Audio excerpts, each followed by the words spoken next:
The executioner was sharpening his blade when Raven Cole decided she wasn't ready to die. Not today. Not like this. Not for crimes she didn't commit.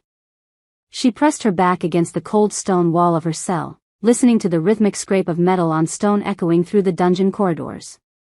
Each stroke sent ice through her veins, but she forced herself to breathe. To think. To fight the despair that threatened to drag her under. 24 years old, and this was how it would end. Alone in a cell beneath Shadowmere Pack territory, waiting for a death she didn't deserve. The irony wasn't lost on her. 6 months ago, she'd had everything, a pack, a family, a future. Now she had nothing except the clothes on her back and a reputation as a killer. Enjoying your last morning, murderer? Raven didn't bother looking up at the guard who spat the words through the iron bars. She'd learned that engaging with them only made things worse. Instead, she focused on the single shaft of sunlight streaming through the narrow window high above her head. It reminded her of freedom, of running through forests under an open sky. Of everything she was about to lose. The evidence against her was damning, she knew that. Waking up unconscious beside 3 dead Shadowmere border guards, their blood coating her hands and clothes like a confession written in crimson. No memory of how she'd gotten there or what had happened. No witnesses to speak for her innocence. But she hadn't killed them. She knew that much, even if she couldn't prove it. Raven had been running for weeks, staying just ahead of the rogue wolves that had already destroyed everything she'd ever loved. Her original pack, the Moonrise Pack, had been slaughtered in a single night of terror and violence. She'd been out hunting when it happened, returning home to find her family, her friends, her entire world reduced to ashes and bone. The survivors had scattered to the winds. Those who'd made it out alive had sought refuge with other packs, but Raven had been too proud, too stubborn, too afraid of being a burden to ask for sanctuary. She'd thought she could make it on her own. She'd been wrong. The rogues had tracked her across 3 territories before she'd finally collapsed from exhaustion at the Shadowmere border. That was the last thing she remembered clearly, stumbling through the pine trees, her wolf form barely keeping her upright, desperation driving her toward what she'd hoped would be safety. Instead, she'd woken up to accusations of murder. "The Alpha's coming," the guard said, his voice cutting through her memories. "Time to face justice, traitor." Raven's stomach clenched. She'd been expecting this moment for 3 days, ever since the Shadowmere Pack Council had pronounced her guilty. No trial, no chance to defend herself, just a swift sentence carried out with the brutal efficiency the pack was known for. Footsteps echoed in the corridor, heavy and measured. Multiple sets, growing closer. Raven closed her eyes and tried to summon the courage her mother had always said lived in their bloodline. Moonrise wolves didn't break, even in the face of death. The cell door groaned open with a sound like breaking bones. "On your feet." This time she did look up, meeting the cold stare of Captain Morris, the head of Shadowmere's guard. Behind him stood 2 younger wolves, their hands resting on the weapons at their belts. They were taking no chances, even though she was half their size and hadn't eaten a decent meal in days. Raven stood slowly, her legs stiff from 3 days of confinement. The silver chains around her wrists and ankles caught the light, reminding her that even if she wanted to shift and fight, the metal would burn her raw before she could complete the transformation. "Any last words?" Morris asked, though his tone suggested he couldn't care less about her answer. "Just one," Raven said, lifting her chin. "I'm innocent." Morris snorted. "Tell that to the families of the guards you butchered."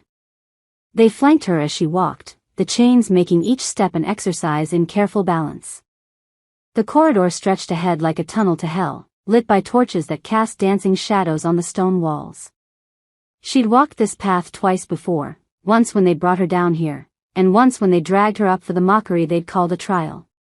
This time, she wouldn't be coming back. The stairs seemed steeper than she remembered, each step harder than the last. Her wolf was restless beneath her skin, pacing and snarling at the injustice of it all. She wanted to fight, to run, to do anything except walk calmly toward her own execution. But there was nowhere to go.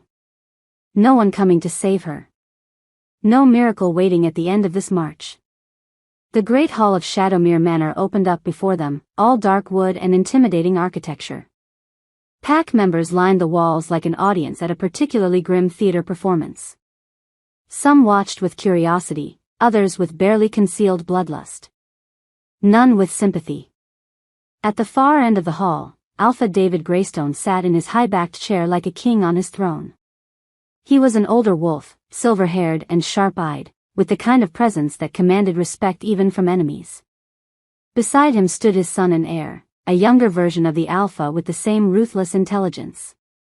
But it was the man standing to the Alpha's right who made Raven's breath catch in her throat. She'd heard the stories, of course. Every wolf in the territory had heard of Damon Blackwood, the Alpha of the feared Nightfall Pack, Shadowmere's most powerful ally. He was younger than she'd expected, maybe early 30s, with the kind of dark good looks that would have been devastating under different circumstances. His presence here could only mean one thing: her execution was important enough to warrant the attention of multiple Alphas. The guards forced her to her knees in the center of the hall, the chains rattling against the stone floor. The executioner stepped forward, his blade gleaming in the torchlight. "Raven Cole," Alpha Greystone's voice boomed through the sudden silence. "You have been found guilty of trespassing on Shadowmere territory and murdering 3 of our guards. The sentence is death, to be carried out immediately." Raven kept her eyes fixed on the floor, unwilling to give them the satisfaction of seeing her fear. She thought of her pack, of the family she'd never see again, of all the things she'd never get to do or say or experience. "Any objections?" Greystone asked, the question clearly rhetorical. The executioner raised his blade. "I object." The voice cut through the hall like a whip crack, deep and commanding and absolutely unexpected. Every head in the room turned toward the source, and Raven's gaze snapped up to find Damon Blackwood stepping forward. Alpha Blackwood? Greystone's confusion was evident. On what grounds? Damon's dark eyes met Raven's across the distance, and something electric passed between them, a recognition that went beyond the physical, deeper than mere attraction.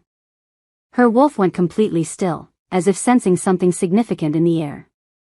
"I invoke my right as an allied Alpha to claim this wolf's life as my property," Damon said, his voice carrying easily through the stunned silence.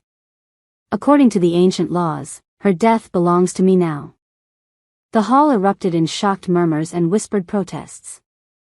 Raven stared at him in disbelief, her mind struggling to process what had just happened. She'd never seen this man before today, had no connection to his pack or his territory. Why would he intervene? What could he possibly want with a condemned wolf from a destroyed pack? Alpha Greystone's face had gone red with anger and confusion. "This is highly irregular, Blackwood. The girl is a murderer." "The girl is mine," Damon interrupted, and there was something in his tone that made even the powerful Greystone Alpha take a step back. "Unless you're questioning my right to invoke the old laws?" A challenge. Raven could feel the tension crackling through the room like electricity before a storm.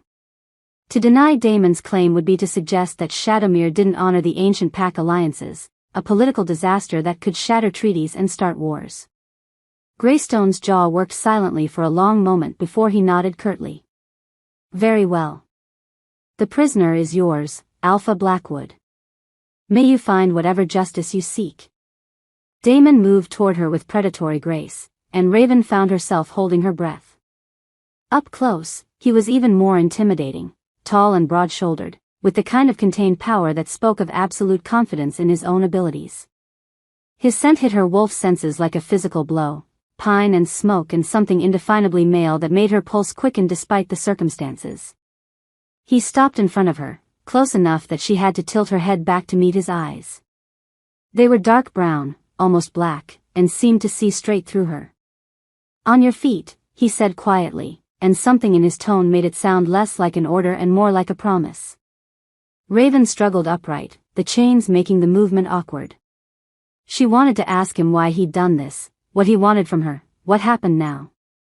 But the words stuck in her throat, overwhelmed by the magnitude of what had just occurred. She was alive. Against all odds, impossibly, she was alive. And she belonged to Damon Blackwood. Chapter 2. The ride to Nightfall Pack territory passed in tense silence. Raven sat in the passenger seat of Damon's black SUV, her wrists still bound by silver chains that had left angry red marks on her skin.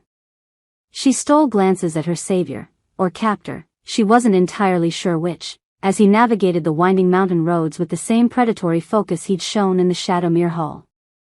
He hadn't spoken since they'd left the manor, leaving her alone with questions that multiplied with every passing mile. Why had he saved her? What did he want from her? And most importantly, what exactly did it mean to be claimed as someone's personal Omega? The term alone made her stomach churn. Omega was the lowest rank in any pack hierarchy, barely above rogue status. It meant servitude, submission, and a life spent at the mercy of those who considered themselves superior. Everything her mother had taught her to fight against. But it also meant she was alive when she should have been dead, and for now, that was enough. The Nightfall Pack house emerged from the trees like something out of a Gothic novel, all dark stone and towering spires, with windows that gleamed like watching eyes in the afternoon sun. It was beautiful in a threatening sort of way, the kind of place that whispered of old money and older power. Damon pulled into a circular drive and cut the engine. For a moment, neither of them moved. Second thoughts?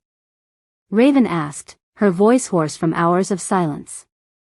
He turned to look at her, those dark eyes unreadable. About saving you? No. Then about what comes next? Something that might have been amusement flickered across his features. Are you always this direct? I'm about to become your personal servant. I figure I should know what I'm getting into. Omega, he corrected quietly. And you'll find out soon enough. He climbed out of the vehicle and came around to her side, opening the door with the kind of old-fashioned courtesy that seemed at odds with the circumstances. Raven struggled out awkwardly, the chains making even simple movements difficult. The silver stays on, Damon said when she glanced down at her bound wrists. Until you prove you can be trusted. And how exactly do I do that? By surviving.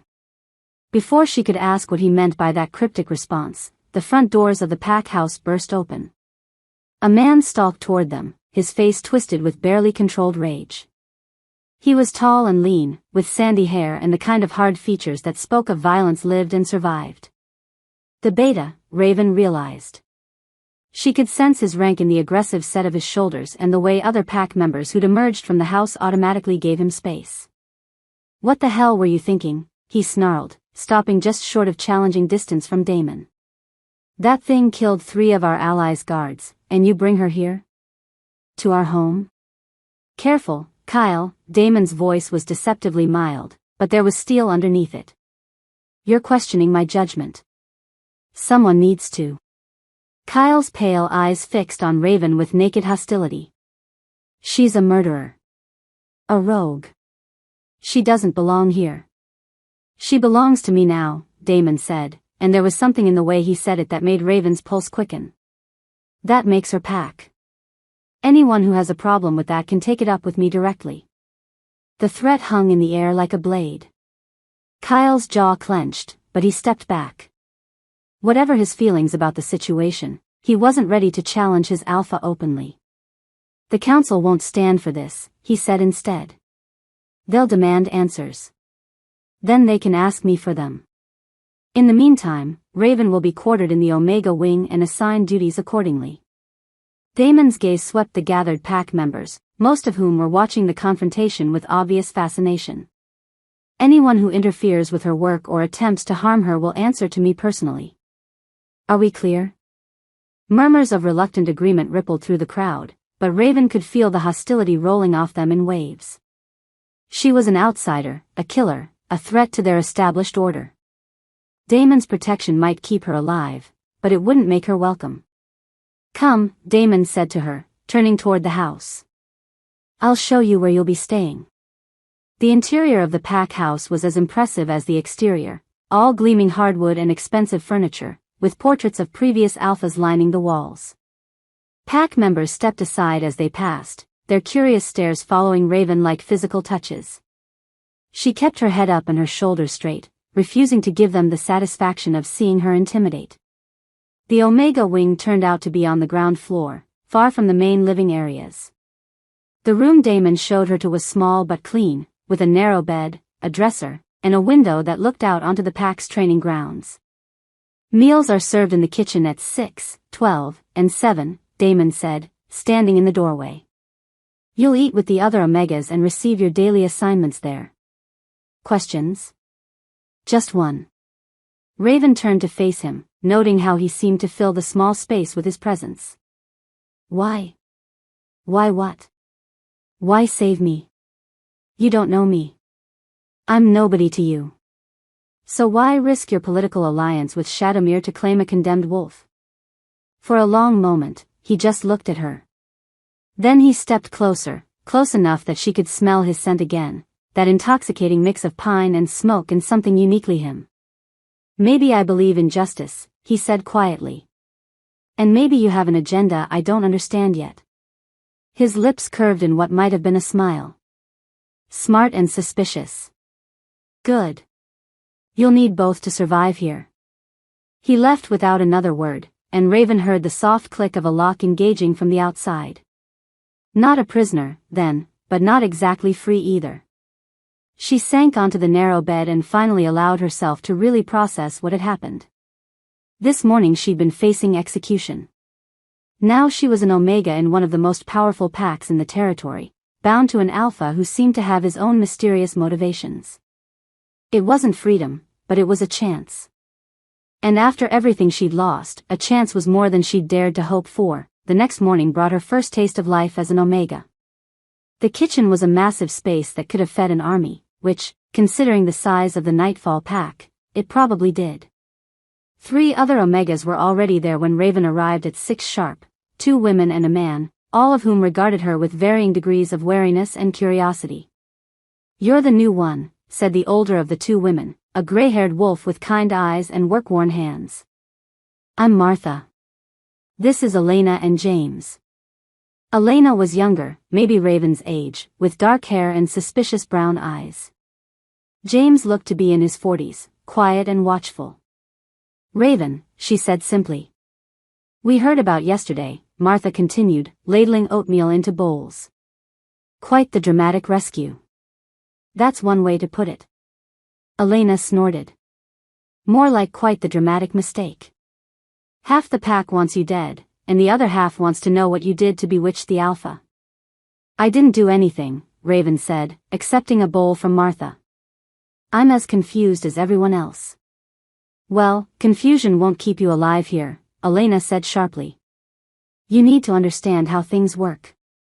Omegas keep their heads down, do their work, and stay out of the way of their betters. The Alpha's protection only goes so far. Elena, Martha warned. What? She needs to know. The beta's been in a rage since yesterday, and he's got support from some of the higher-ranking members. They think claiming her makes the Alpha look weak. Raven felt something cold settle in her stomach. Weak how? Sentimental, James spoke for the first time, his voice gravelly. Alphas aren't supposed to care about justice or saving random strays. They're supposed to care about power and what benefits the pack. And you? Raven asked. What do you think? Martha patted her shoulder gently. I think the Alpha knows what he's doing. Always has. But that doesn't mean you can afford to be careless. They gave her assignments after breakfast, mundane tasks like scrubbing floors, doing laundry, and cleaning the common areas. It was honest work, if demoralizing, and Raven threw herself into it with determined focus. She'd been raised to believe that every task, no matter how small, deserved her best effort. The other pack members made their feelings about her presence abundantly clear. Some simply ignored her, treating her like part of the furniture. Others made pointed comments about murderers and strays when they thought she couldn't hear.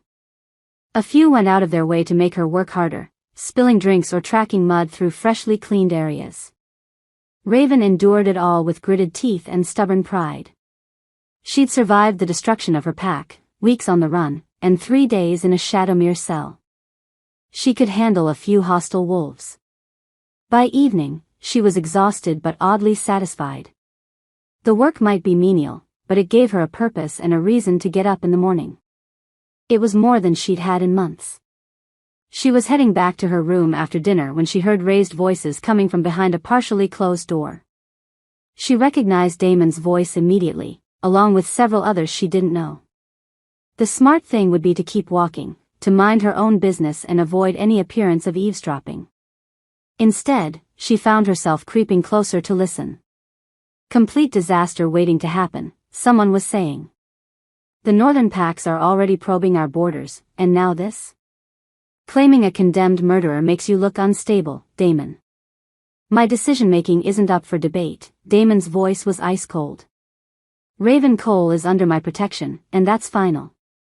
She's a liability, another voice argued. Her pack was destroyed for a reason. The Moonrise Wolves were weak, divided. They couldn't protect themselves, and now we're supposed to take in their remnants. Raven's breath caught. They were talking about her pack, about the massacre that had taken everything from her. The Moonrise pack wasn't weak, Damon said quietly, and there was something dangerous in his tone.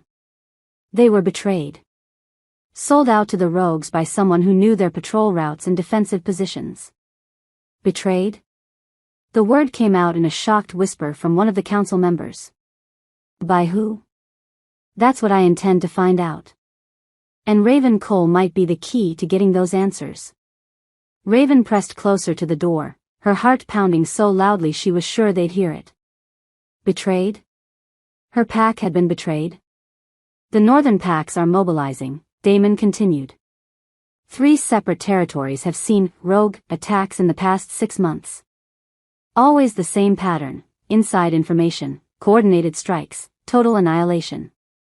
Someone is orchestrating this, and they're working their way south. You think they're coming for us? Kyle's voice was tight with concern. I think they're already here, Damon said grimly. The attack on Moonrise was a test. A way to gauge our response and see how the southern packs would react to losing an ally. Now they know we're fractured, distracted by politics and territorial disputes. All the more reason to get rid of the girl, another voice interjected. She's a symbol of our failure to protect our allies. A reminder that we couldn't. She's a survivor, Damon cut him off. The only one who made it out of Moonrise territory alive. If there's information to be gathered about what really happened that night, she's our best source. Raven's mind reeled. Her pack hadn't just been unlucky or unprepared. They'd been deliberately targeted, sold out by someone they trusted. The knowledge hit her like a physical blow, bringing with it a rage so pure and consuming that she had to grip the wall to keep from falling. Someone had murdered her family. Her friends. Her entire world. And Damon thought she could help him find out who. The council remains concerned about the precedent this sets, one of the voices was saying when she managed to focus again. Claiming condemned wolves, interfering with ally pack justice. My concerns lie with keeping this pack alive and strong, Damon interrupted. Everything else is secondary. If anyone disagrees with that priority, they're welcome to challenge me for leadership. The room fell silent. Even through the door, Raven could feel the weight of that challenge hanging in the air. Meeting adjourned, Damon said finally. Kyle, stay behind. The rest of you are dismissed. Raven heard chairs scraping and footsteps approaching the door. She darted away from her hiding spot, making it to the main staircase just as the first council members emerged from the room. None of them noticed her, too caught up in heated whispered conversations about the Alpha's decisions and the pack's future. She made it back to her room without being seen, but sleep was impossible. Her mind kept circling around what she'd heard, trying to piece together implications and possibilities. Someone had betrayed her pack. Someone with inside knowledge of their defenses and patrol schedules. But who? And why? The Moonrise pack had been peaceful, avoiding conflicts and focusing on their own territory. They'd had no enemies that she knew of, no ongoing disputes that would warrant such brutal retaliation. Unless it hadn't been about them specifically. Unless they'd just been in the way of something larger. Raven was still wrestling with these thoughts when she heard her door handle turn. She shot upright in bed, instantly alert. It was well past midnight, and no one should be coming to her room at this hour. The door opened slowly, revealing 3 figures silhouetted against the hallway light. She recognized one of them from the kitchen earlier, a middle-ranking wolf who'd made several pointed comments about murderous strays. Well, he said softly, stepping into the room with his companions flanking him. Look what we have here. The Alpha's pet, all alone and vulnerable. Raven slid out of bed, putting the small piece of furniture between herself and the intruders.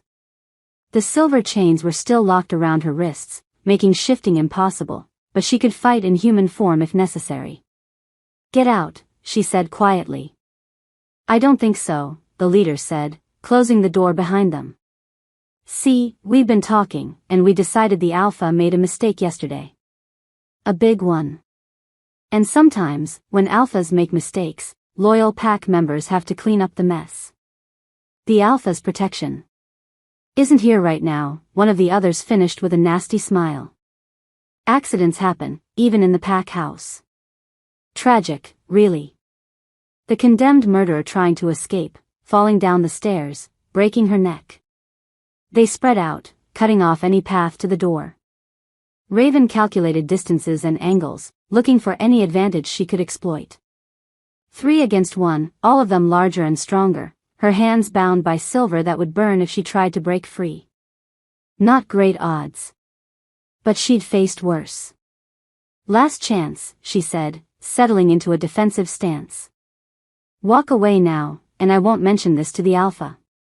They laughed, the sound ugly in the small space. The murderer thinks she can threaten us, the leader sneered. Let's show her what happens to strays who forget their place. He lunged forward, faster than she'd expected. Raven dodged to the side, using his momentum against him to send him crashing into the dresser. The second attacker was already moving, though, grabbing for her bound hands. She twisted away from his grip, bringing her knee up hard into his solar plexus. He doubled over with a grunt of pain, and she pivoted to face the third man. Too slow. His fist caught her in the ribs, sending her stumbling backward. The leader had recovered and was coming at her again, his face twisted with rage. Hold her, he snarled. Hands grabbed her from behind, pinning her arms. The leader smiled as he approached, cracking his knuckles. This is going to hurt, he promised. The door exploded inward. Damon filled the doorway like an avenging angel, his eyes blazing with fury that made the air itself seem to crackle with danger. The temperature in the room seemed to drop 10 degrees, and Raven felt her attacker's grips loosen as primal fear took hold. Let her go. The words came out barely above a whisper, but they carried the full weight of an Alpha's command. The man holding her released her so quickly she stumbled forward, and all 3 attackers backed away like children caught stealing. Alpha, the leader stammered. We were just... I know exactly what you were doing, Damon said, stepping into the room. The question is whether you want to die quickly or slowly. He moved with predatory grace, and suddenly the leader was against the wall with Damon's hand around his throat. The other 2 tried to run, but Kyle appeared in the doorway, blocking their escape. Please, the man gasped, clawing at Damon's grip. We were just trying to protect the pack. By attacking someone under my personal protection? Damon's voice was deadly quiet. By disobeying a direct order from your Alpha? She's a murderer, one of the others tried desperately. She doesn't belong here. She belongs to me, Damon snarled, and his eyes began to glow with the inner light of his wolf. Which makes any attack on her an attack on me personally. The scent of fear filled the room as the 3 men realized how badly they'd miscalculated. Challenging an Alpha's direct authority was grounds for exile at best, execution at worst. Strip them of rank, Damon said to Kyle without taking his eyes off the man in his grip. Omega status for 6 months. If I hear of them so much as looking at Raven sideways during that time, they're exiled.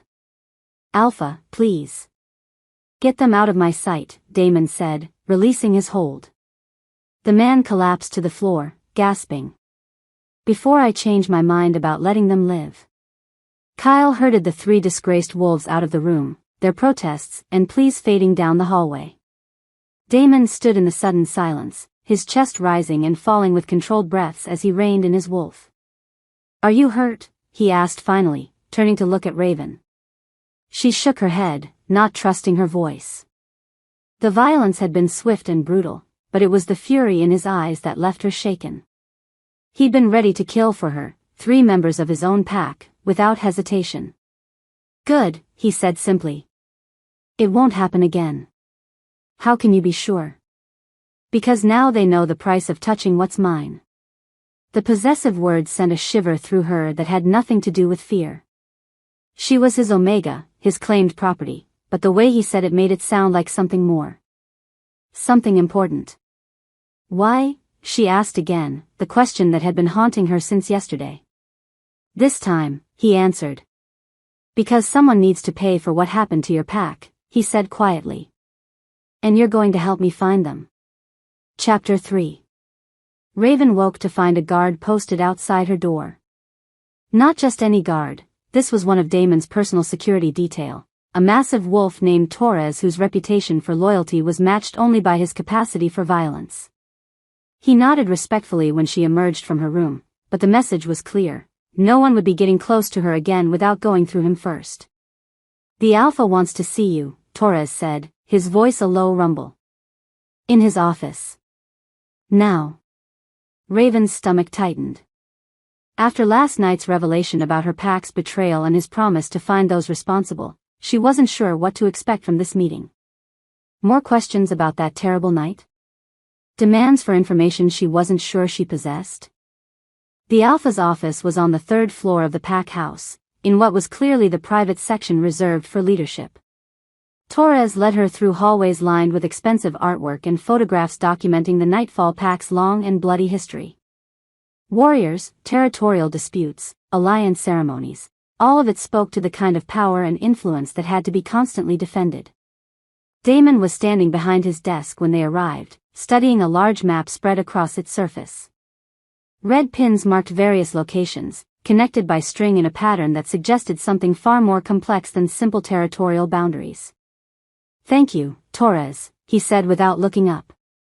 "Wait outside." The guard withdrew, closing the heavy door behind him. Raven found herself alone with the Alpha who'd saved her life, claimed her as his property, and promised to help her find justice for her murdered pack. "Sleep well?"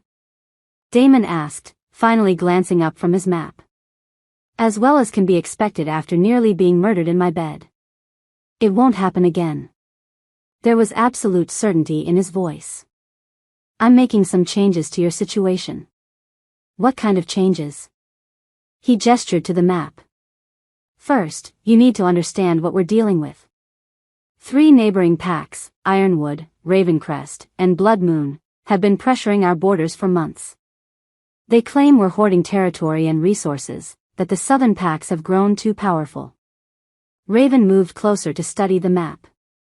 The Nightfall territory was substantial, but it was surrounded on 3 sides by hostile neighbors. "They're planning to attack?" "They're planning to do exactly what happened to your pack," Damon said grimly.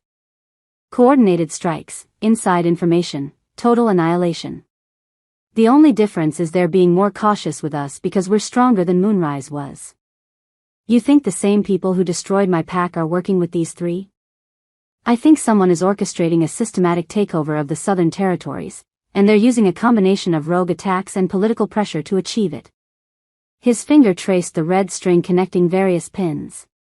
"Your pack was just the beginning." The implications hit her like a physical blow. Her family, her friends, everyone she'd ever loved, they'd been murdered as part of some larger political chess game. The rage that followed was so intense she had to grip the edge of the desk to keep from staggering. "Who?" she managed to whisper. "That's what we're going to find out. But first, I need you somewhere I can keep an eye on you personally." He rolled up the map with decisive movements. "Starting today, you'll be working directly for me. Personal quarters, meals, anything I need handled discreetly." Raven's eyebrows rose. "You're making me your personal servant?" "I'm making you my personal assistant," he corrected. "There's a difference."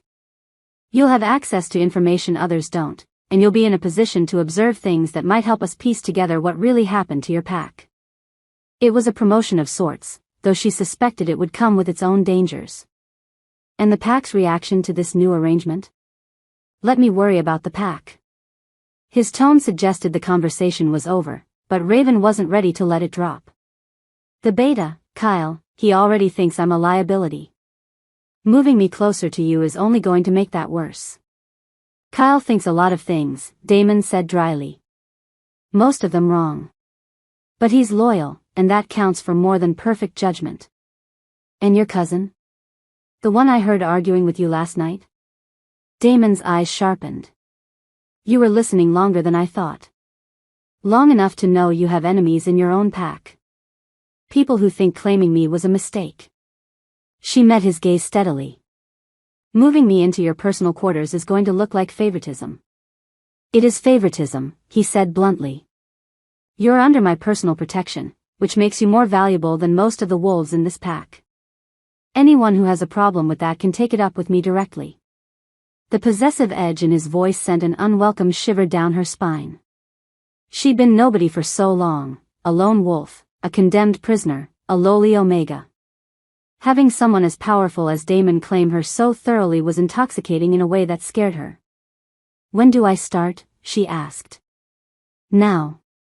Damon's personal quarters occupied an entire wing of the third floor, and they were every bit as impressive as Raven had expected. Rich fabrics, antique furniture, and windows that offered commanding views of the pack territory. This was where the alpha lived and worked when he wasn't dealing with pack business, and being granted access felt like crossing into forbidden territory. Your first task, Damon said, leading her into his private study, is to organize these files. He gestured to several boxes stacked near his desk. Intelligence reports, territorial surveys, communication logs from the past 6 months. I need everything sorted chronologically and cross-referenced by territory. It was detailed work that required both discretion and intelligence, exactly the kind of task that would give her access to information about pack politics and territorial tensions. Looking for patterns? Looking for connections. Someone's been feeding information to our enemies. I want to know who. The next several hours passed in focused concentration. Raven spread the files across a large table, creating categories and timelines that gradually began to reveal the scope of the threat facing the southern packs.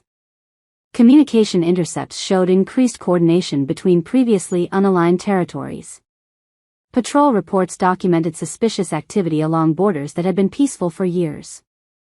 Intelligence summaries painted a picture of systematic pressure being applied from multiple directions. It was professional, organized, and terrifyingly effective. Find anything interesting? Damon asked, returning from a meeting as she was finishing the initial sort. Whoever's behind this has been planning it for at least a year, Raven said, indicating the earliest reports. The pressure on your borders started small, just minor territorial disputes and resource complaints. But it's been escalating steadily. And my pack's response? She consulted her notes. Diplomatic at first. You tried to negotiate, offered concessions, even agreed to joint patrols in some disputed areas. But nothing satisfied them. Because satisfaction was never the goal, Damon said grimly. They want our territory, and they're willing to destroy us to get it. A knock at the study door interrupted them. Kyle entered without waiting for permission, his expression grim. We've got problems, he said without preamble. Marcus is calling for an emergency council session. Says there are urgent security concerns that need to be addressed immediately. Damon's jaw tightened. What kind of security concerns? The kind that involve questioning your recent decisions regarding pack membership and resource allocation. Kyle's gaze flicked to Raven. He's got support from at least half the council. Let him call his meeting, Damon said after a moment. I'll be there. Damon, Kyle's voice carried a warning. He's serious about this. The pack is on edge about the border tensions, and some of them think keeping her here is making us look weak to our enemies. And what do you think, Kyle? The beta was quiet for a long moment. I think you don't make decisions lightly, he said finally. But I also think the pack deserves to understand your reasoning. After Kyle left, Damon turned to Raven. You'll come with me to the meeting. Is that wise? Probably not. But if Marcus wants to question my decisions regarding you, he can do it to your face. The council chamber was packed when they arrived. Not just the official council members, but what looked like half the pack's senior leadership. Raven could feel the tension in the room like a living thing, hostile gazes following her as she took a seat near the back. Marcus Blackwood stood at the front of the room, and the family resemblance to Damon was unmistakable. Same dark hair, same strong features, same commanding presence. But where Damon's authority felt controlled and purposeful, Marcus radiated barely contained ambition. Thank you all for coming, Marcus began, his voice carrying easily through the chamber. I've called this meeting because I believe our pack faces threats both external and internal that require immediate attention. Get to the point, Marcus, Damon said from his position near the door. The point, cousin, is that your recent decisions have compromised our security and undermined our standing with our allies. Marcus's gaze swept the room. We're facing potential war with 3 neighboring packs, and instead of projecting strength and unity, we're harboring a condemned murderer whose very presence questions our judgment. Murmurs of agreement rippled through the gathered wolves. Raven kept her expression neutral, but she could feel the mood of the room shifting against her. Raven Cole was found guilty of killing 3 Shadowmere guards, Marcus continued.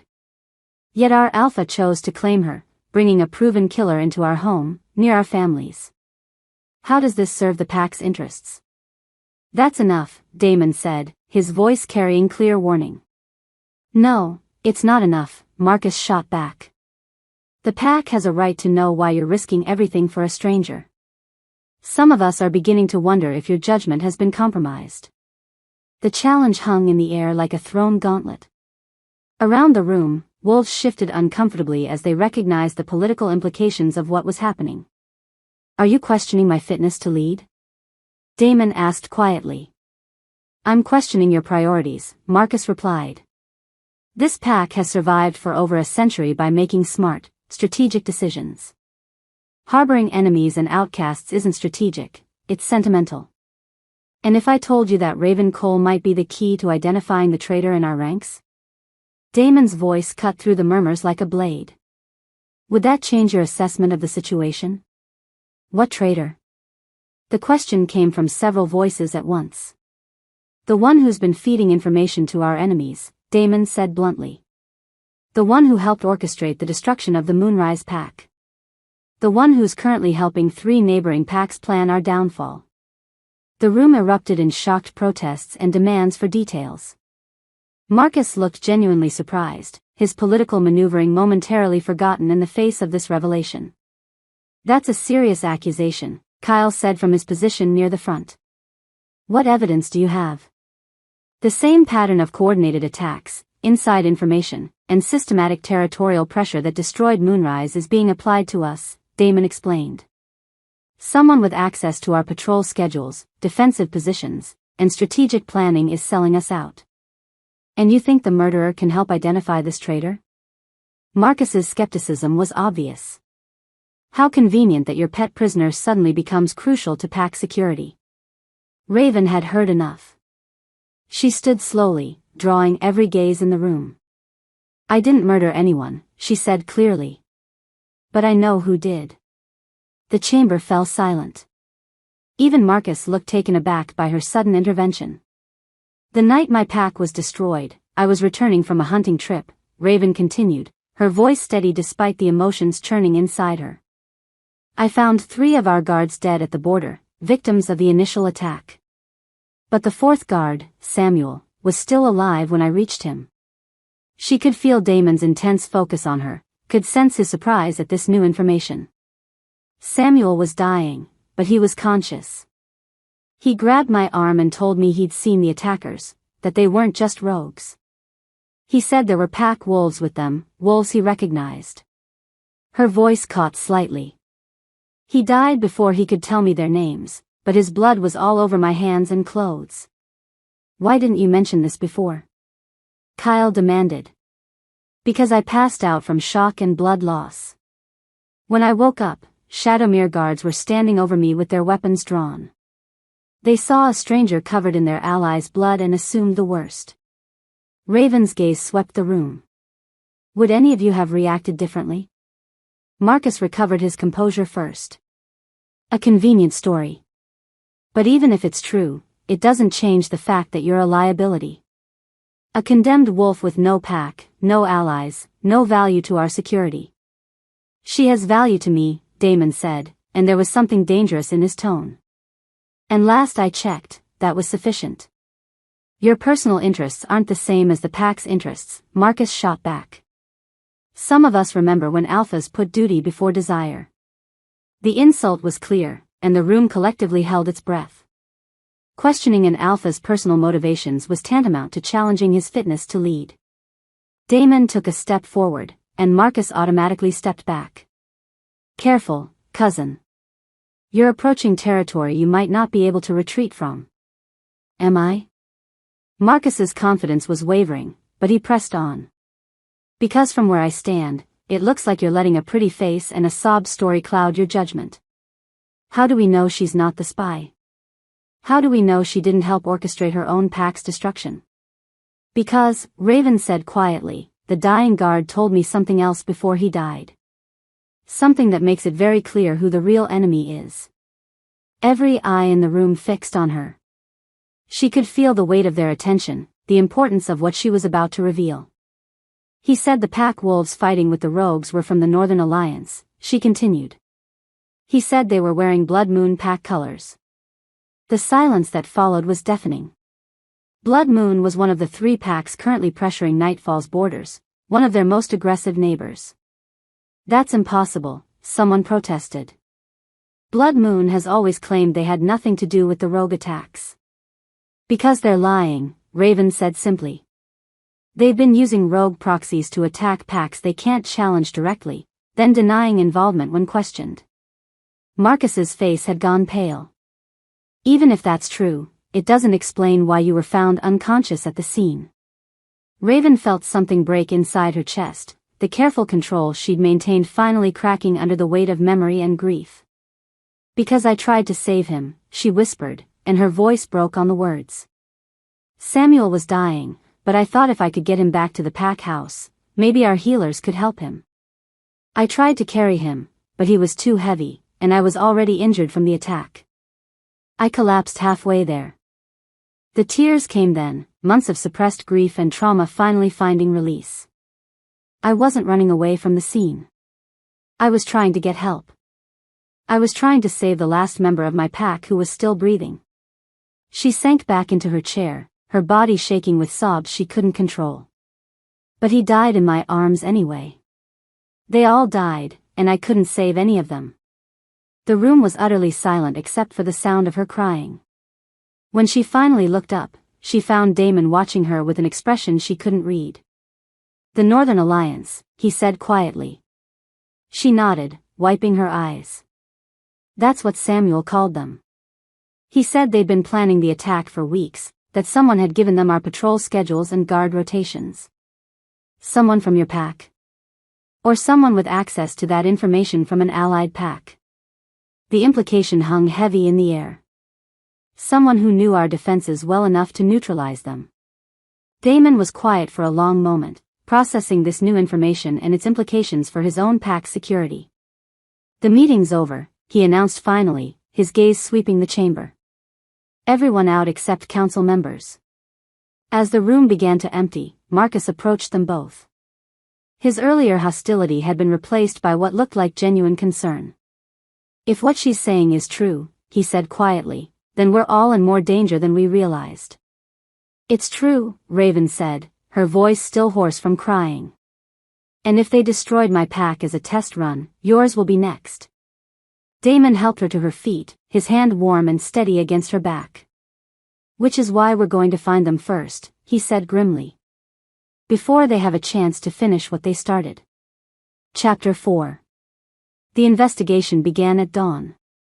Raven watched from Damon's study window as teams of his most trusted wolves spread out across the territory, following leads that had seemed impossible just 24 hours ago. The revelation about the Northern Alliance had changed everything, transforming her from suspected murderer to key witness in a conspiracy that threatened the entire Southern pack structure. "Anything yet?" she asked as Damon ended another phone call with one of his intelligence contacts. "More than I expected," he said grimly, setting down his phone. "And less than I hoped. Marcus was right about one thing, this goes deeper than we realized." She turned from the window to face him. In the early morning light, the strain he'd been carrying was more visible. Dark circles under his eyes, tension in his shoulders, the weight of leadership pressing down on him like a physical force. "Tell me," she said. "I had someone check the Shadowmere records on those 3 guards you were found with." Damon moved to the map on his wall, which now bristled with new pins and connecting strings. According to their personnel files, none of them were assigned to Border Patrol that night. Raven felt something cold settle in her stomach. Then what were they doing there? That's what I wanted to know. So I had Kyle pull their communication records, financial transactions, everything we could access through our intelligence sharing agreement with Shadowmere. He traced a line on the map connecting several territories. All 3 had been receiving payments from a shell company registered in Blood Moon territory. They were spies. More than that. They were advanced scouts, gathering detailed intelligence about your pack's defenses, patrol schedules, and leadership structure. Damon's jaw tightened. They weren't border guards who happened to be in the wrong place at the wrong time. They were there specifically to map out the best way to destroy Moonrise. The implications hit her like a physical blow. My pack didn't just refuse to join their alliance. They knew about it. They were a threat to the conspiracy. Your Alpha was more perceptive than anyone gave him credit for, Damon confirmed. According to the communications we've intercepted, the Northern Alliance approached Moonrise 6 months before the attack. They wanted your pack to join a coordinated effort to challenge Shadowmere's territorial holdings. And when my Alpha refused, they marked Moonrise for elimination. A warning to other packs about what happened to those who didn't cooperate. He moved to his desk, pulling out a file thick with documents. The attack on your pack wasn't random violence or rogue aggression. It was a carefully planned military operation designed to send a message. Raven sank into a chair, the full scope of the betrayal washing over her. How many others know? That's what we're trying to figure out. The Alliance has been recruiting for over a year, using a combination of political pressure, economic incentives, and implied threats. Damon sat across from her, his expression grim. Some packs joined willingly.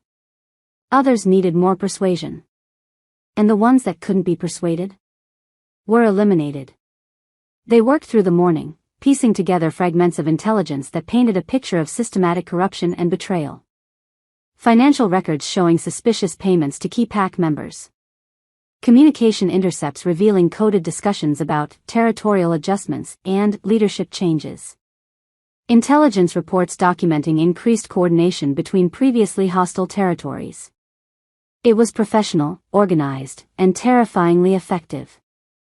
There's something else, Damon said as they broke for lunch. Something I discovered about the night you were found. Raven looked up from the file she'd been reviewing. What? The Shadowmere guards who arrested you weren't supposed to be in that area either. They were responding to an anonymous tip about suspicious activity at the border. His eyes met hers. Someone called in your location. Someone wanted me found with the bodies. Someone wanted you blamed for their deaths, he confirmed. The question is who? And why they thought framing you would serve their purposes. The answer came to Raven with horrible clarity. Because a lone wolf with no pack, no allies, and no one to vouch for her innocence makes the perfect scapegoat. Especially if that wolf was the only survivor of a pack that refused to join the conspiracy. It eliminates loose ends while discrediting potential witnesses, Damon agreed. If you'd been executed as planned, no one would have questioned the official story about rogue attacks and random violence. But you saved me. But I saved you, he repeated, and there was something in his voice that made her pulse quicken. Which means whoever orchestrated this knows their plan failed. The thought sent a chill through her. They'll try again. Let them try. This time, we'll be ready. Working closely with Damon over the next several days, Raven began to see past the ruthless reputation that preceded him. Yes, he was dangerous, she'd witnessed that firsthand when he dealt with her attackers. But he was also carrying burdens that would have crushed a lesser man. The pressure from neighboring territories was constant. Intelligence reports crossed his desk daily, detailing troop movements, resource stockpiling, and political maneuvering that suggested coordinated action was imminent. His own pack looked to him for answers he didn't have, solutions to problems that had been years in the making. And through it all, he carried himself with a quiet competence that was more attractive than any amount of conventional charm. "You don't have to do this, you know," Raven said one evening as they worked late in his study. "Do what?" "Carry everything alone. You have advisors, a council, people whose job it is to help you make these decisions." Damon looked up from the intelligence briefing he'd been reading. "And how many of those people can I trust completely? How many of them might be feeding information to our enemies?" It was a fair point. The conspiracy they'd uncovered suggested corruption at the highest levels of pack leadership throughout the territory. "You trust Kyle," she said. "I trust Kyle's loyalty to the pack. But Kyle sees what people want him to see. He's not as suspicious as he should be." Damon set down the briefing. "I've learned that ultimate responsibility means ultimate isolation. The buck stops with me, which means I can't afford to delegate the really important decisions. That's a lonely way to live. It's the only way to keep the people I'm responsible for alive." She studied his profile in the lamplight, noting the sharp planes of his face and the way his dark hair fell across his forehead. "What about what you need?" "What I need is irrelevant." "Is it?" She moved closer, close enough to catch his scent again, that intoxicating mix of pine and smoke and something uniquely him. "When's the last time you did something just because you wanted to?" He looked at her then, really looked at her, and she saw something flicker in his dark eyes. Want. Need. Longing carefully controlled and ruthlessly suppressed. "Raven," he said quietly, and her name on his lips sounded like a warning. "I know," she said. "I know all the reasons why this is complicated. The pack politics, the class differences, the fact that I'm technically your property." She moved closer still, close enough to touch if she wanted to. "But when's the last time you let yourself want something that wasn't about duty or responsibility or keeping everyone else safe?" For a moment, she thought he might reach for her. The tension between them was so thick she could almost taste it, years of careful control warring with very human need.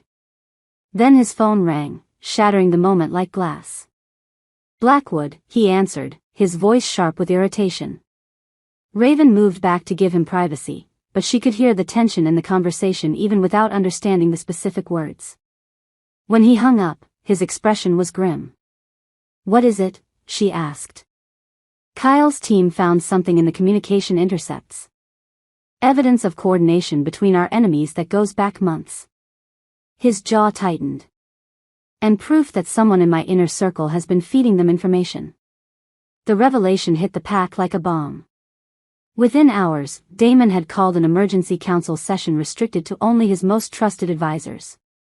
Raven watched from her position near the back of the room as he presented the evidence Kyle's team had uncovered, communication logs showing detailed knowledge of Nightfall Pack's defensive positions, patrol schedules, and strategic planning.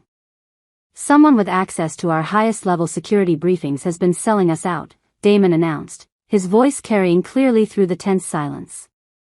The information in these intercepts could only have come from someone in this room. The accusation hung in the air like a physical presence. Around the table, his most trusted advisors looked at each other with suspicion and growing paranoia. "That's a serious charge," Marcus said from his position at Damon's right hand. "Are you certain the intelligence is accurate?" "I'm certain that someone has been systematically betraying this pack for months," Damon replied. "The question is who?" Kyle stepped forward with a thick file. "We've analyzed the timing of the leaked information against attendance records for security briefings. The pattern suggests someone with consistent access to our highest-level strategic discussions." "So one of us," said Elena Vasquez, the pack's head of intelligence. "One of us," Damon confirmed grimly. Raven watched the interplay of suspicion and defensive posturing around the table, noting how quickly alliances shifted when trust was called into question. But it was Marcus's reaction that caught her attention, the way his eyes flickered when Kyle mentioned the timing analysis, the slight tension in his shoulders that suggested more than casual concern. "What do you propose we do?" Marcus asked. "We find the traitor," Damon said simply. "And we make an example of them." The meeting broke up with everyone under suspicion and no one willing to trust anyone else. It was exactly the kind of paranoid division that would weaken the pack from within, which, Raven realized, might have been the point all along. She was heading back to her quarters when Marcus intercepted her in the hallway. "Raven," he said, his tone carefully friendly. "I was hoping we could talk." Every instinct she possessed screamed danger, but she forced herself to remain calm. "About what?" "About the investigation. About what you might have remembered from that night that could help us identify the traitor." He gestured toward a small conference room. "Privately." Against her better judgment, she followed him into the room. Marcus closed the door behind them and activated what looked like a sound-dampening device, standard protocol for sensitive discussions, but it also meant no one would hear her if she needed help. "I owe you an apology," Marcus said, settling into a chair across from her. "My behavior at the pack meeting was inappropriate. I let concern for the pack cloud my judgment about your value to our investigation." "Apology accepted," Raven said carefully. "Good. Because I think we can help each other." Marcus leaned forward, his expression earnest. "You want justice for your pack. I want to protect mine. We both want to find the traitor who's been selling us out." "What are you suggesting?" "That you tell me everything you remember about that night. Every detail, no matter how small. Sometimes fresh eyes can spot patterns that those of us who are too close to the situation might miss." It sounded reasonable. Logical, even. But something about the way he was watching her made her skin crawl. "I've already told Damon everything I remember," she said. "Yes, but Damon's emotionally invested in protecting you. That might make him less objective about the information you're providing." Marcus's smile didn't reach his eyes. "I'm offering a neutral perspective." "What makes you think I have information I haven't already shared?" "Because," Marcus said quietly, "I know who killed those spies you were found with. And I know why you were set up to take the blame." Raven went very still. "What are you talking about?" "The 3 men you found dying weren't just gathering intelligence for the Northern Alliance," Marcus continued. "They were meeting with their contact inside Shadowmere, someone who'd been feeding them information for months. Someone who killed them when they started asking too many questions about the scope of the conspiracy." "Who?" "Someone who needed a scapegoat to cover their tracks. Someone who knew a lone wolf with no pack to defend her would make the perfect fall guy." Marcus's eyes glittered with what looked like satisfaction. "Someone who's been playing a much longer game than any of us realized." The pieces clicked together in her mind with horrible clarity. The anonymous tip that led to her arrest. The convenient timing of her collapse near the bodies. The way Marcus had argued so forcefully for her execution at the pack meeting. "It was you," she whispered. "Very good," Marcus said, and his friendly mask finally dropped to reveal something cold and calculating underneath. "Though I have to admit, I didn't expect Damon to interfere with the execution. That was inconvenient." Raven tensed, ready to run or fight, but Marcus raised a hand in a peaceful gesture. "Relax. If I wanted you dead, you'd already be dead." "No, I have a different proposition for you." "I'm listening." What else could she do? Damon is getting too close to the truth about the conspiracy. His investigation is threatening carefully laid plans that have been months in the making. Marcus leaned back in his chair. "I need him distracted, focused on protecting you rather than following the intelligence trail that leads back to me." "You want me to betray him?" "I want you to survive. Because when the Northern Alliance makes their move, and they will, very soon, Damon isn't going to be in any position to protect you. But I will be." "Why would you protect me?" "Because you're useful. You're the key to keeping Damon off balance, and I need him compromised when the attack comes." Marcus's smile was genuinely chilling. Play along, keep him distracted with your tragic story and growing attraction, and you'll live through what's coming. Refuse, and I'll make sure you don't survive the night. Raven forced herself to consider the offer, to appear to weigh her options while her mind raced through possibilities for escape or resistance. What exactly are you asking me to do? Nothing you're not already doing. Stay close to him. Keep him focused on protecting you rather than investigating the conspiracy.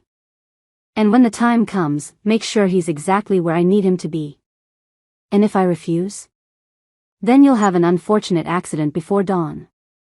A tragic consequence of the dangerous times we're living in.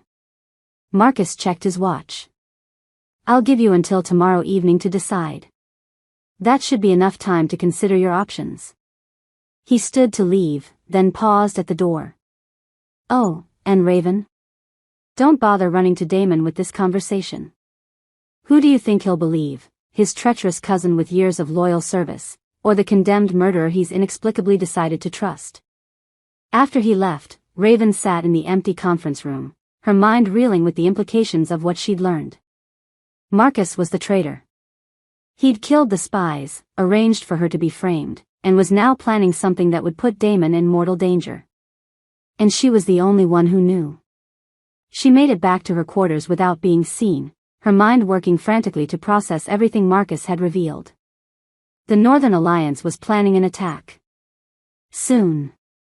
And Marcus was positioning himself to take advantage of whatever chaos followed. She had to warn Damon.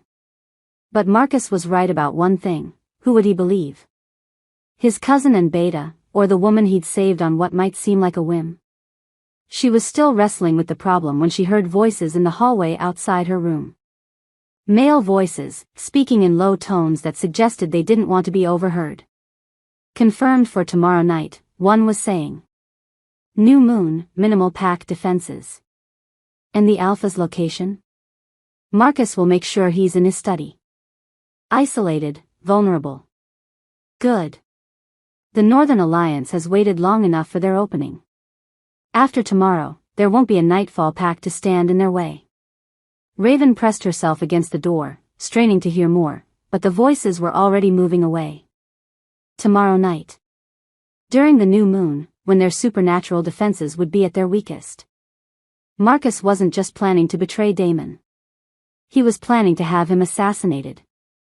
And if she didn't find a way to stop it, the man who'd saved her life was going to die. Chapter 5. Raven found Damon in his study at 3 in the morning, exactly where Marcus had predicted he would be. He was hunched over intelligence reports, his dark hair falling across his forehead as he tried to piece together the final elements of the conspiracy that threatened everything he'd built. The sight of him, alone, burdened, completely unaware of the trap closing around him, made her decision for her. Damon, she said quietly from the doorway. He looked up, and she saw the exhaustion in his eyes. Raven? What are you doing awake? We need to talk. Now. She stepped into the study and closed the door behind her, her heart racing with the magnitude of what she was about to reveal. I know who the traitor is. His attention sharpened instantly. Who? Marcus. The name hung between them like a physical blow. He's been working with the Northern Alliance. He killed those spies, arranged for me to be framed, and he's planning to have you assassinated tonight. Damon went very still. That's a serious accusation. It's the truth. She moved closer to his desk, willing him to believe her. He approached me earlier tonight. Offered to protect me if I kept you distracted from the investigation. When I refused, he threatened to kill me. Marcus is my cousin. My beta. He's been loyal to this pack for over a decade. And he's been planning to take over for months. Maybe years. Raven pulled out her phone, showing him the voice recording app she'd activated during her conversation with Marcus. I recorded part of our conversation. Listen. Damon's expression grew darker as Marcus's voice filled the study, laying out his betrayal with chilling calculation. When the recording ended, silence stretched between them. There's more, Raven said. I overheard 2 men in the hallway after he left. They were discussing an attack plan for tonight, during the new moon. They said Marcus would make sure you were isolated and vulnerable. Damon was already reaching for his phone. Kyle needs to know. We need to mobilize defenses, alert the pack. Damon, wait. She caught his arm. What if Marcus has other allies in the pack? What if warning everyone also warns the wrong people? He paused, his jaw clenched with frustration. Then we handle this ourselves. Quietly. Or we could leave. Right now. Get out before the attack, Anne. No. His voice was absolute. I won't abandon my pack to save myself. Of course he wouldn't. It was exactly what she'd expected him to say, exactly why she'd fallen for a man whose sense of duty would always come before his own safety. Then we fight, she said simply. We? I'm not leaving you either. Before he could argue, the lights went out. Emergency lighting kicked in a second later, bathing the study in red shadows. Through the windows, Raven could see similar emergency lights activating throughout the pack house. Power grid's been cut, Damon said grimly, moving to the window. Professional job. The first explosion shook the building. Damon was moving before the sound faded, grabbing weapons from a concealed safe and tossing Raven a knife. Stay close, he ordered. And whatever happens, don't try to be a hero. They made it to the main hallway before the shooting started. The attack was everything Raven had feared and worse. Northern Alliance fighters had breached the pack house's defenses using inside knowledge of security protocols and guard rotations. They moved with military precision, coordinating their assault to maximize chaos and casualties. Damon fought like the alpha he was, controlled, ruthless, absolutely deadly. But even he couldn't be everywhere at once, and the attackers had the advantage of surprise and superior numbers. Where's Marcus? He shouted over the sound of gunfire. As if summoned by his question, his cousin appeared at the end of the hallway. But instead of relief at seeing backup, Raven felt ice shoot through her veins. Marcus wasn't fighting the attackers, he was leading them. Hello, cousin, Marcus called out, his weapon trained on Damon. Surprise. The betrayal hit the pack like a physical blow. Several of Damon's fighters stumbled, their shock at seeing their beta-turned traitor costing them crucial seconds in the firefight. You bastard, Kyle snarled, emerging from a side corridor with 3 other pack members. How long? Long enough, Marcus replied calmly. Long enough to realize that Damon's sentimentality was going to get us all killed. The Northern Alliance offered us a chance to join the winning side. I took it. By selling out your own pack. By making the hard choices Damon was too weak to make. Marcus's gaze flicked to Raven. Starting with eliminating threats to our security. He fired. Raven threw herself sideways, but she knew she wasn't fast enough. The silver chains around her wrists prevented her from shifting, made her movements clumsy and human slow. Damon was faster. He hit her in a flying tackle that sent them both crashing into the wall as Marcus's bullet shattered the plaster where her head had been. They rolled behind a heavy wooden table as more gunfire erupted around them. You should have stayed in your cell, Marcus called out. This would have been so much cleaner. Like hell, Raven muttered, gripping her knife tighter. The battle raged through the pack house with vicious intensity. Furniture splintered under the impact of bodies and bullets. Emergency sirens wailed as fires started in several sections of the building. The organized chaos of the attackers' assault began to fracture Nightfall Pack's defenses, turning coordinated resistance into desperate pockets of isolated fighting. Raven stayed close to Damon as he moved through the carnage, trying to rally his scattered forces and mount an effective counterattack. But it was clear they were losing. The attackers had too many advantages: inside knowledge, superior numbers, and the element of surprise. We need to fall back, Kyle shouted during a brief lull in the fighting. Regroup in the secure levels. No, Damon said flatly. We make our stand here. Damon, be reasonable. This is our home. We don't retreat from our own home. It was brave and noble and exactly the kind of stubborn pride that was going to get them all killed. Raven could see it in Kyle's face, in the expressions of the other pack members still fighting. Their alpha was letting emotion override tactics, and it was costing lives. The next wave of attackers came from 3 directions simultaneously. Raven found herself separated from Damon in the chaos, pressed back against a wall as Northern Alliance fighters advanced down the corridor. She had her knife, basic self-defense training, and absolutely no supernatural abilities to fall back on. Against trained killers with military weapons, it should have been suicide. But she'd learned a few things about survival during her months as a lone wolf.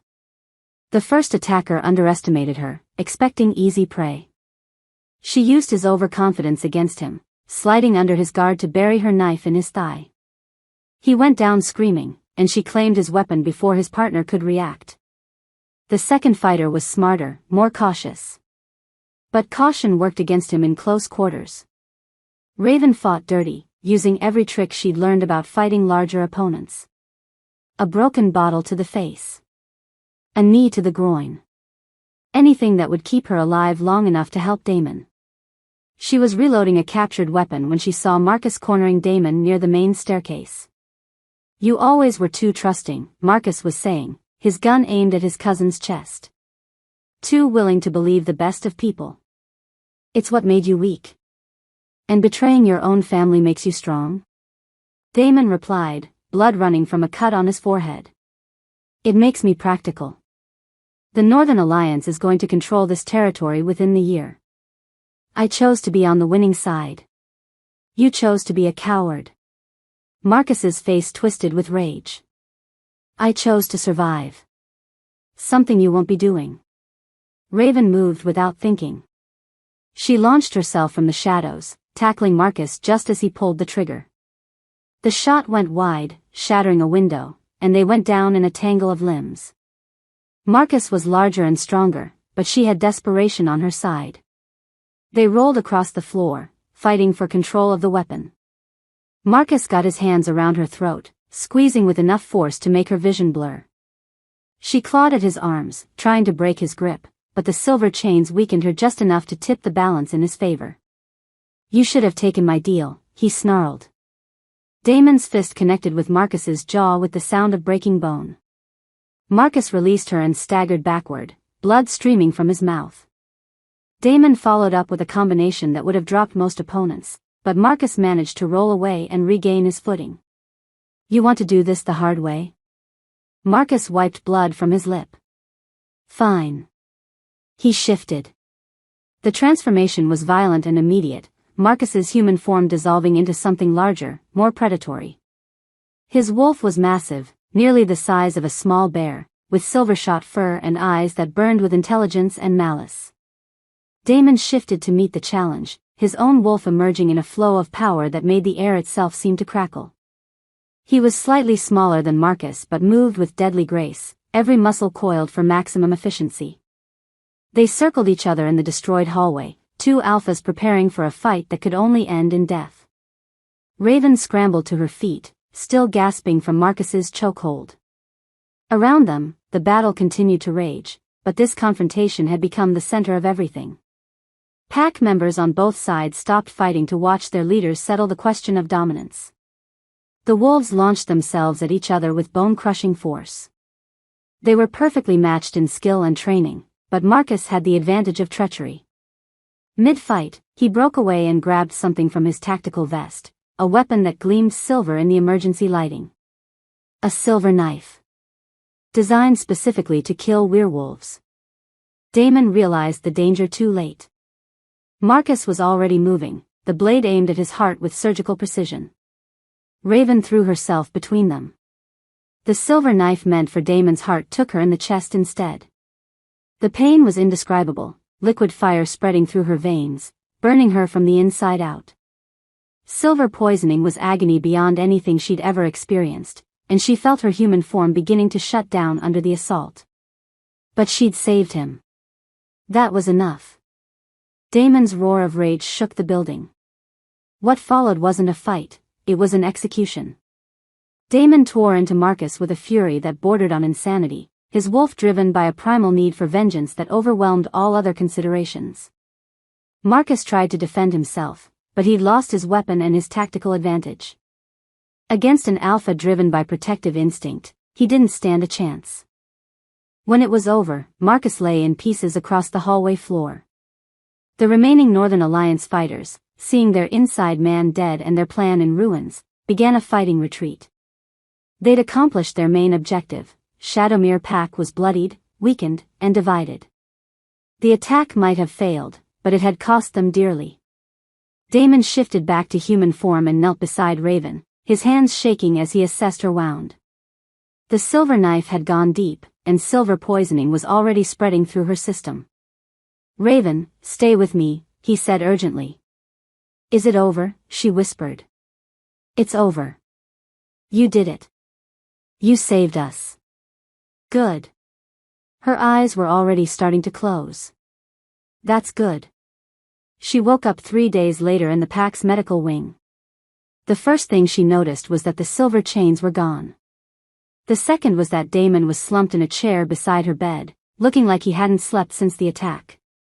How bad? She asked. Bad enough, he said, straightening. The silver nearly killed you. You've been unconscious for 3 days. The Pack? His expression darkened. 12 dead. 23 wounded. The Pack house is half destroyed. He paused. And they're blaming me for it. What? They're saying my decision to save you from execution was a sign of weakness. That Marcus might not have turned traitor if I hadn't shown favoritism to an outsider. Damon's voice was carefully neutral, but she could hear the pain underneath. They think my judgment has been compromised. That's ridiculous. You uncovered the conspiracy, exposed the traitor. After he'd already done massive damage to the Pack. After good wolves died because I trusted the wrong person. He met her eyes. They're calling for a formal challenge to my leadership. The implications hit her like a physical blow. Who? Kyle. Half the surviving council. They want me to step down voluntarily, or they'll challenge me for the position. And if you refuse? Then we fight. Winner takes control of the Pack, loser dies or goes into exile. Raven struggled to sit up, ignoring the pain that shot through her chest. Damon, you can't. I can and I will if necessary.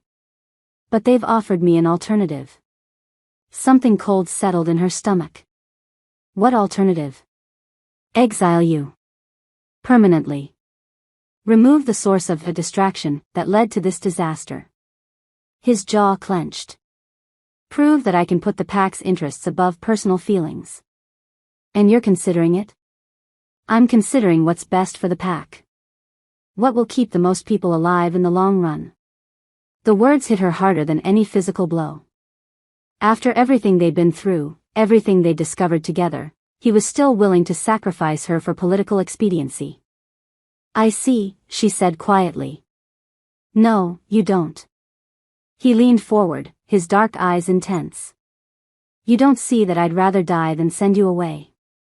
You don't see that every instinct I have is screaming at me to tell the Pack to go to hell and keep you safe regardless of the consequences. But I'm responsible for over 200 wolves. Their safety, their futures, their children's futures. How do I weigh that against what I want? Before she could answer, the door burst open. Kyle strode in, his expression grim, followed by 2 other Pack members she recognized from the council. We need to talk, Kyle said without preamble. All of us. Kyle, this isn't the time. It's exactly the time. Kyle's gaze flicked to Raven, then back to Damon. We've got intelligence from the surviving attackers. The Northern Alliance isn't finished with us. What do you mean? I mean they're regrouping. The attack was just the opening move, designed to test our defenses and eliminate our strongest fighters. Kyle pulled out a tablet, showing them surveillance footage. They're massing forces from all 3 territories. Blood Moon, Ironwood, and Ravencrest are mobilizing everything they have. Raven felt her blood turn to ice. How many? Over 500 fighters. Professional military contractors, rogue wolves, and every alliance member they could recruit. Kyle's expression was grim. They know we're weakened and divided. They're planning to finish what they started within the week. We can't fight that many, one of the council members said. Not in our current state. Which is why we need unity, Kyle said, his meaning clear. No distractions, no divided loyalties. Every wolf focused on pack survival. The silence that followed was deafening. Raven could feel the weight of their stares, the unspoken demand for her removal hanging in the air like a blade. Get out, Damon said quietly. Damon. All of you. Get out. Now. Kyle started to protest, but something in Damon's expression made him reconsider.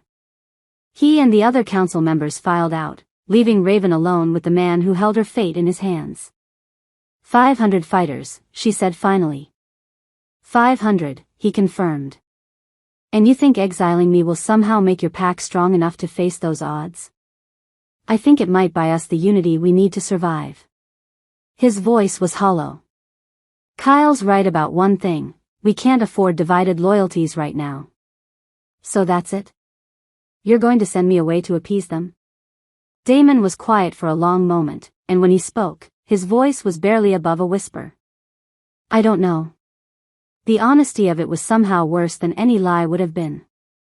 He was genuinely torn between his duty to the pack and whatever he felt for her, and she wasn't certain which side would win. There might be another option, she said carefully. What? Let me leave voluntarily. Tonight, before they can make it an official demand. That way you're not giving in to political pressure, you're making a strategic decision to eliminate a divisive element. Raven. And if I happen to take some useful intelligence about Northern Alliance capabilities with me, well, that's just a bonus. She met his eyes steadily. I could scout their positions, maybe find weaknesses you could exploit. Absolutely not. It's too dangerous. More dangerous than facing 500 fighters with a divided pack. He didn't answer, which was answer enough. Think about it, she said. You get the unity you need, I get to help you fight back, and when this is over. She trailed off, unable to finish the thought. When this is over, you come home, he said firmly. Whatever it takes, however long it takes, you come home. The promise hung between them like a lifeline, but they both knew how uncertain the future had become. The Northern Alliance was coming with overwhelming force, his pack was fractured and suspicious, and the only way to save everyone might be to sacrifice the one thing that mattered most to him. Outside her window, Raven could see pack members working to repair the damage from the attack. But some wounds, she knew, went deeper than broken walls and shattered windows. Some wounds might never heal. And tomorrow, Damon would have to choose between her and everything else he'd sworn to protect. Chapter 6. The vote was unanimous. Raven heard the results through the medical wing's thin walls as Kyle announced the council's decision to the assembled pack. Exile for both her and Damon, effective immediately. No trial, no appeals, no consideration for everything Damon had done to build and protect the Nightfall pack over the years. She was still recovering from the silver poisoning, but she forced herself to sit up as footsteps approached her room. The door opened to reveal Damon, his face a mask of carefully controlled emotion. How long do we have? She asked. 1 hour to gather our things and leave the territory. After that, we're fair game for anyone who wants to claim the bounty. Bounty? The council voted to declare us rogue wolves. There's a price on our heads, alive for questioning, dead if we resist capture. His jaw tightened. Standard practice for dealing with traitors. The word hit her like a physical blow. Traitors. That's what they become in the eyes of the people Damon had spent his life protecting. I'm sorry, she whispered. Don't. His voice was sharp. This was my choice. My decision. And I'd make it again. An hour wasn't much time to pack a life, but then again, there wasn't much left worth taking. Damon gathered weapons, medical supplies, and cash from various hidden caches throughout his quarters. Everything else, the photographs, the awards, the tangible evidence of decades of leadership, he left behind. Regrets? Raven asked as they prepared to leave the pack house for the last time. About leaving? No. He shouldered a tactical bag. About not seeing Marcus's betrayal sooner? About not protecting the pack better? Those I'll carry forever. They slipped out through a service entrance as the sun set, disappearing into the forest that had once been Damon's domain. Behind them, lights blazed in the pack house as the remaining wolves worked to elect a new alpha and prepare for the coming war with the Northern Alliance. Where do we go? Raven asked as they put distance between themselves and the territory. Anywhere but here. We keep moving, stay ahead of the hunters, and try to find somewhere neutral to regroup. And then? Then we figure out how to stop the Northern Alliance before they destroy everything I spent my life building. The first week as rogues was a crash course in survival. They moved only at night, sleeping in caves and abandoned buildings during the day. Food was whatever they could hunt or scavenge. Water came from streams and questionable sources that required purification tablets. It was a far cry from the comfortable life Damon had known as an alpha, but he adapted with the same focused competence he brought to everything else. Raven watched him adjust to their new reality and felt guilt eating at her like acid. This was her fault. Her presence had destroyed his life, cost him everything he'd worked for, and turned him into a fugitive in his own territory. Stop, he said on their fourth night, as they made camp in an abandoned ranger station. Stop what? Blaming yourself. I can smell the guilt on you, and it's not helping either of us. How can I not blame myself? If you hadn't saved me. If I hadn't saved you, Marcus would still have been a traitor. The Northern Alliance would still be planning their takeover. The only difference is that I wouldn't have known about it until it was too late. He moved closer, his dark eyes intense in the firelight. You didn't destroy my pack, Raven. You gave us a fighting chance. Some chance. Now you're in exile with a price on your head. Now I'm free to fight back without worrying about pack politics or council approval. His smile was grim but genuine. There are advantages to being a rogue. The proximity, the isolation, the constant danger, it all served to strip away the barriers that had existed between them in the pack house. Here, there were no titles, no hierarchy, no political considerations. Just two wolves trying to survive together. The change in their relationship was gradual but undeniable. Small touches that lingered longer than necessary. Conversations that stretched deep into the night. The way he watched her when he thought she wasn't looking, and the way her pulse quickened when she caught him at it. We should keep moving, she said on their seventh night, after spending too long sitting close together by their small fire. Should we? His voice was quiet, thoughtful. The bounty hunters aren't close enough to worry about tonight.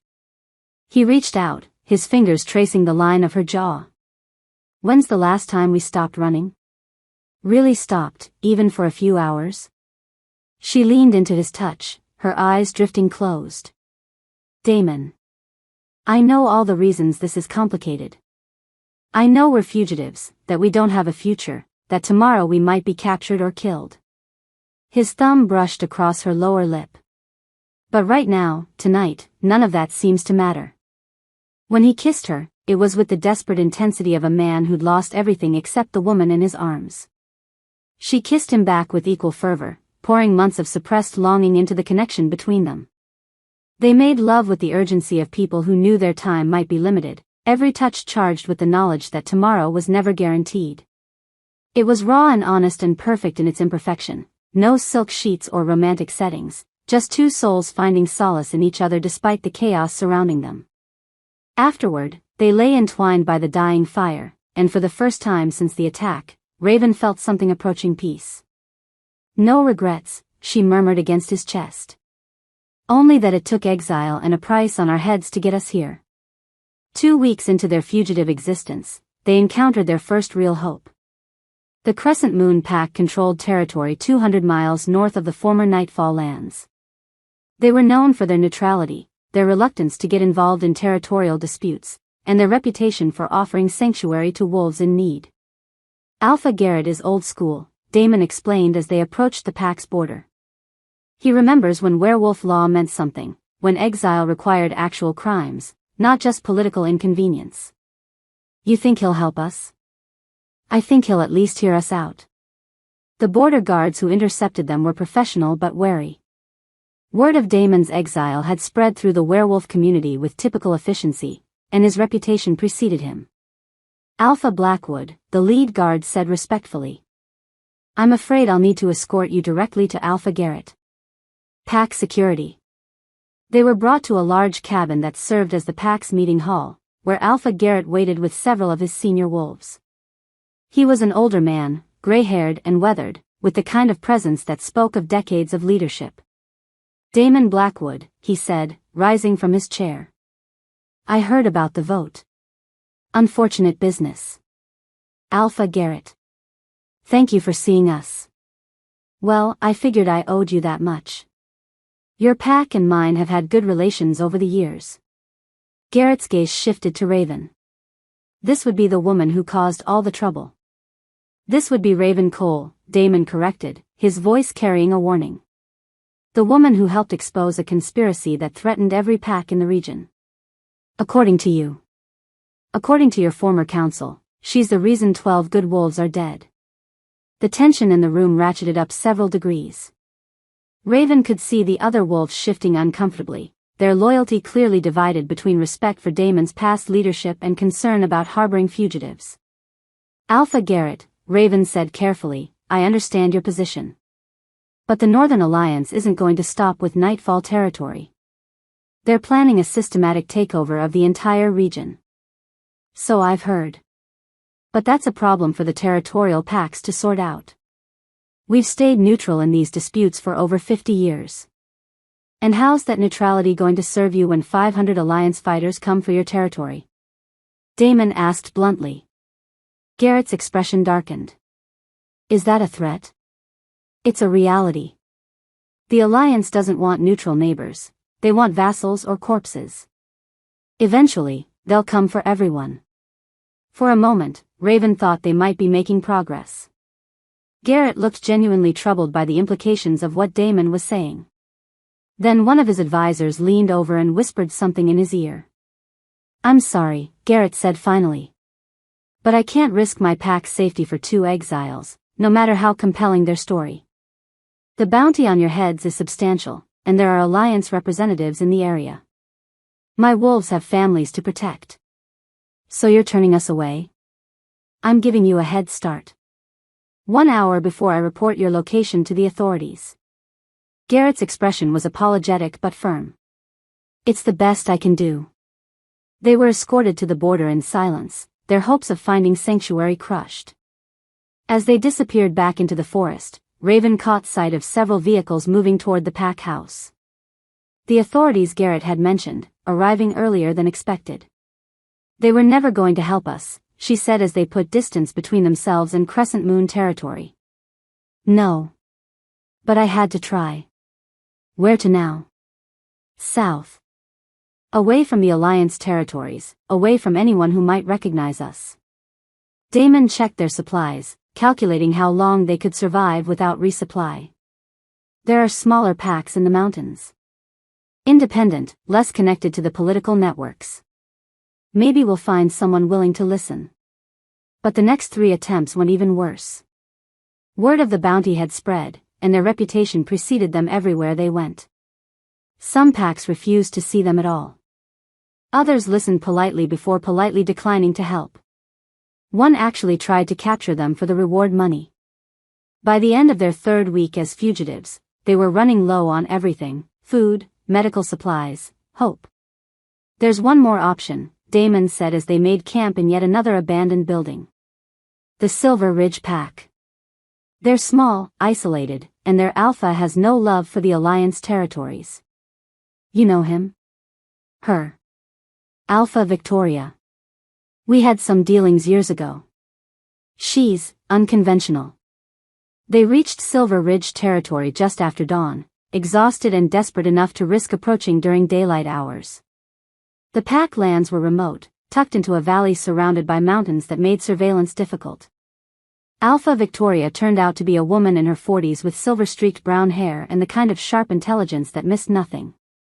She received them in a rustic lodge that felt more like a hunting cabin than a seat of power. "Damon Blackwood," she said, pouring coffee with her own hands. "When I heard about your exile, I figured you'd end up on my doorstep eventually. Victoria. Thank you for seeing us. Thank me after you hear what I have to say." She handed them each a mug, her expression serious. "You're not safe here. There are bounty hunters working this region, professionals hired by the Alliance. They've been asking questions about you for days." Raven felt her stomach drop. "How close?" "Close enough that you should have been gone yesterday." Victoria sat across from them, her hands wrapped around her own mug. "I'm sorry, but I can't risk my pack for two fugitives, no matter how much I respect what you're trying to do." "We understand," Damon said, though disappointment was clear in his voice. "Do you?" "Because I don't think you understand how bad this has gotten."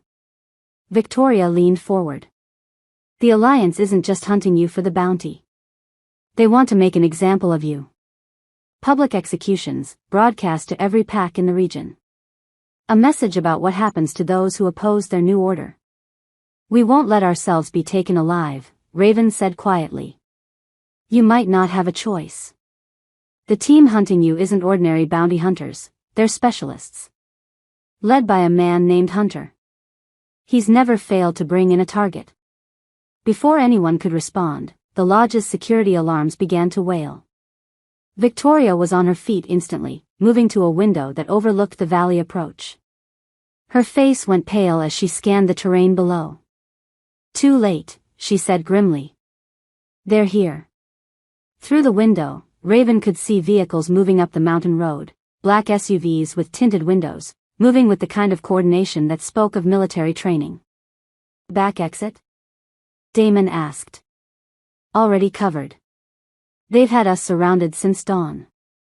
Victoria's expression was apologetic but resigned. "I'm sorry. They threatened my pack if I didn't cooperate." The betrayal hit harder than the previous rejections, partly because Victoria seemed genuinely regretful about it. But regret didn't change the tactical situation. They were trapped with nowhere to run. "How much did they pay you?" Raven asked. "Nothing. They didn't have to pay me. They just had to promise they wouldn't hurt my wolves." Victoria moved away from the window as the vehicles reached the lodge. "Sometimes survival means making choices you hate." The front door exploded inward. The assault team moved with professional efficiency, using flashbang grenades and coordinated entry techniques to overwhelm any resistance. Damon tried to fight, but they'd prepared for his capabilities. Silver mesh nets and electrical weapons designed specifically for subduing werewolves. Raven lasted longer than she should have, using her smaller size and speed to avoid the initial capture attempts. But there were too many of them, and they'd come prepared for a fight. The leader of the team was exactly what she'd expected, tall, lean, and coldly professional. Hunter moved through the chaos with casual competence, directing his team's efforts while staying well clear of any physical danger himself. Alive, he reminded his people as they secured their prisoners. The clients were very specific about that. Within minutes, both Raven and Damon were secured with silver restraints that made escape impossible. The capture had been flawlessly executed, leaving them no opportunity for resistance or escape. "Alpha Victoria," Hunter said politely as his team prepared to leave. "Thank you for your cooperation. Your pack's safety is assured." Victoria didn't meet their eyes as the bounty hunters loaded their prisoners into the vehicles. Raven couldn't entirely blame her. Protecting your pack was supposed to be an Alpha's first priority. But it still stung to be sold out by someone who claimed to understand their cause. The journey to wherever they were being taken passed in drugged unconsciousness, the bounty hunters taking no chances with their valuable cargo. When Raven finally woke up, she was chained to a wall in what looked like an old warehouse, with Damon secured beside her. "Welcome back," a familiar voice said from the shadows. The speaker stepped into the light, and Raven's blood turned to ice. She recognized him from intelligence files, Alpha Conrad of the Blood Moon Pack, one of the 3 leaders of the Northern Alliance. surprised to see me?" Conrad smiled, and it was the coldest expression she'd ever witnessed. "You shouldn't be. After all the trouble you've caused, did you really think we'd let ordinary bounty hunters handle your delivery?" "Where are we?"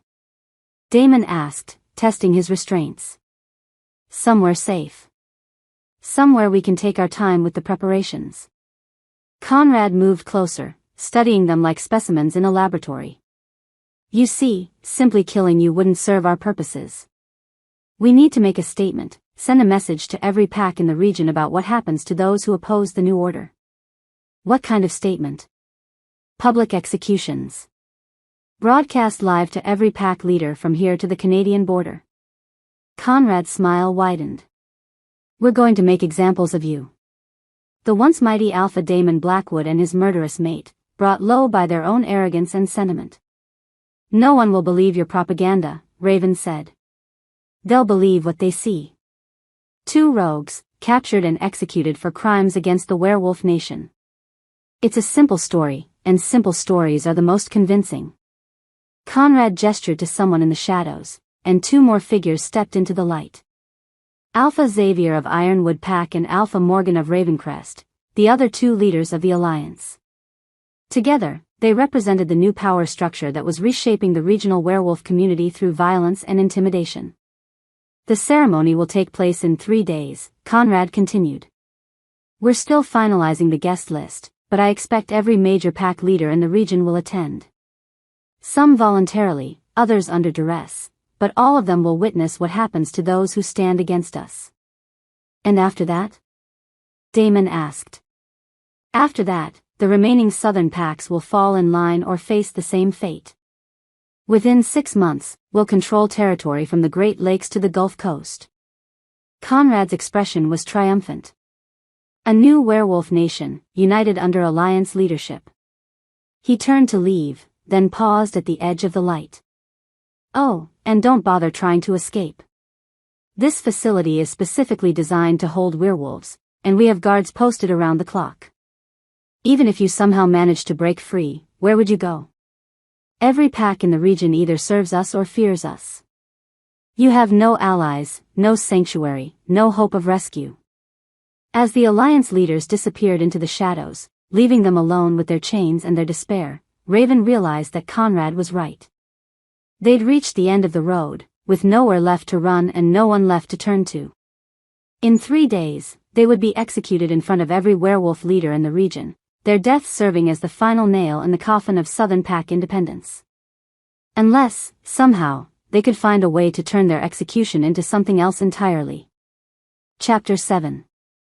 They separated them on the second day. Raven woke to find herself alone in a different cell, smaller and colder than the warehouse space she'd shared with Damon.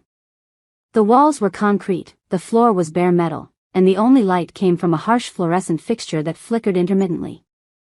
"Awake, are we?" She turned to find a man watching her through the reinforced glass window of her cell door. He was middle-aged, wearing a doctor's coat over military fatigues, with the kind of calm expression that suggested he'd done this many times before. "I'm Dr. Reynolds," he said pleasantly. "I'll be overseeing your preparation for the upcoming ceremony." "Where's Damon?" "Alpha Blackwood is receiving his own specialized treatment. Don't worry, you'll see him again soon enough." "At the execution." Reynolds consulted a tablet. "In the meantime, I thought we might have some conversations about your relationship with the former Alpha. Help you understand the reality of your situation."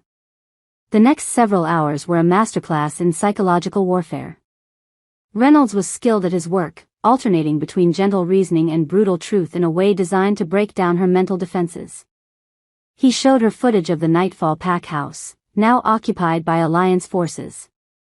Photographs of Pack members who died defending their territory. Intelligence reports suggesting that other Southern Packs were already surrendering rather than face similar destruction. He destroyed everything he touched, Reynolds said during one of their sessions. His pack, his territory, his legacy. And for what? A woman he barely knew. A condemned murderer who brought nothing but chaos to his life. That's not true. Isn't it? 12 wolves died in the attack on the Pack house. Dozens more were wounded. An entire community was scattered to the winds. Reynolds pulled up more photographs, wolves she recognized, people who'd served Damon loyally for years. All because he chose personal desire over pack responsibility. The worst part was that some of it was true. Damon had made choices that put the pack at risk. People had died because of decisions he'd made to protect her. The guilt of that knowledge ate at her like acid. "You could end this, you know," Reynolds said on the third day. A simple statement. Denounce him publicly, admit that he was manipulated by misplaced sentiment. The Alliance might be willing to commute your sentence.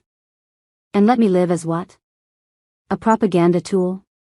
Better than dying for a man who destroyed everything he claimed to love.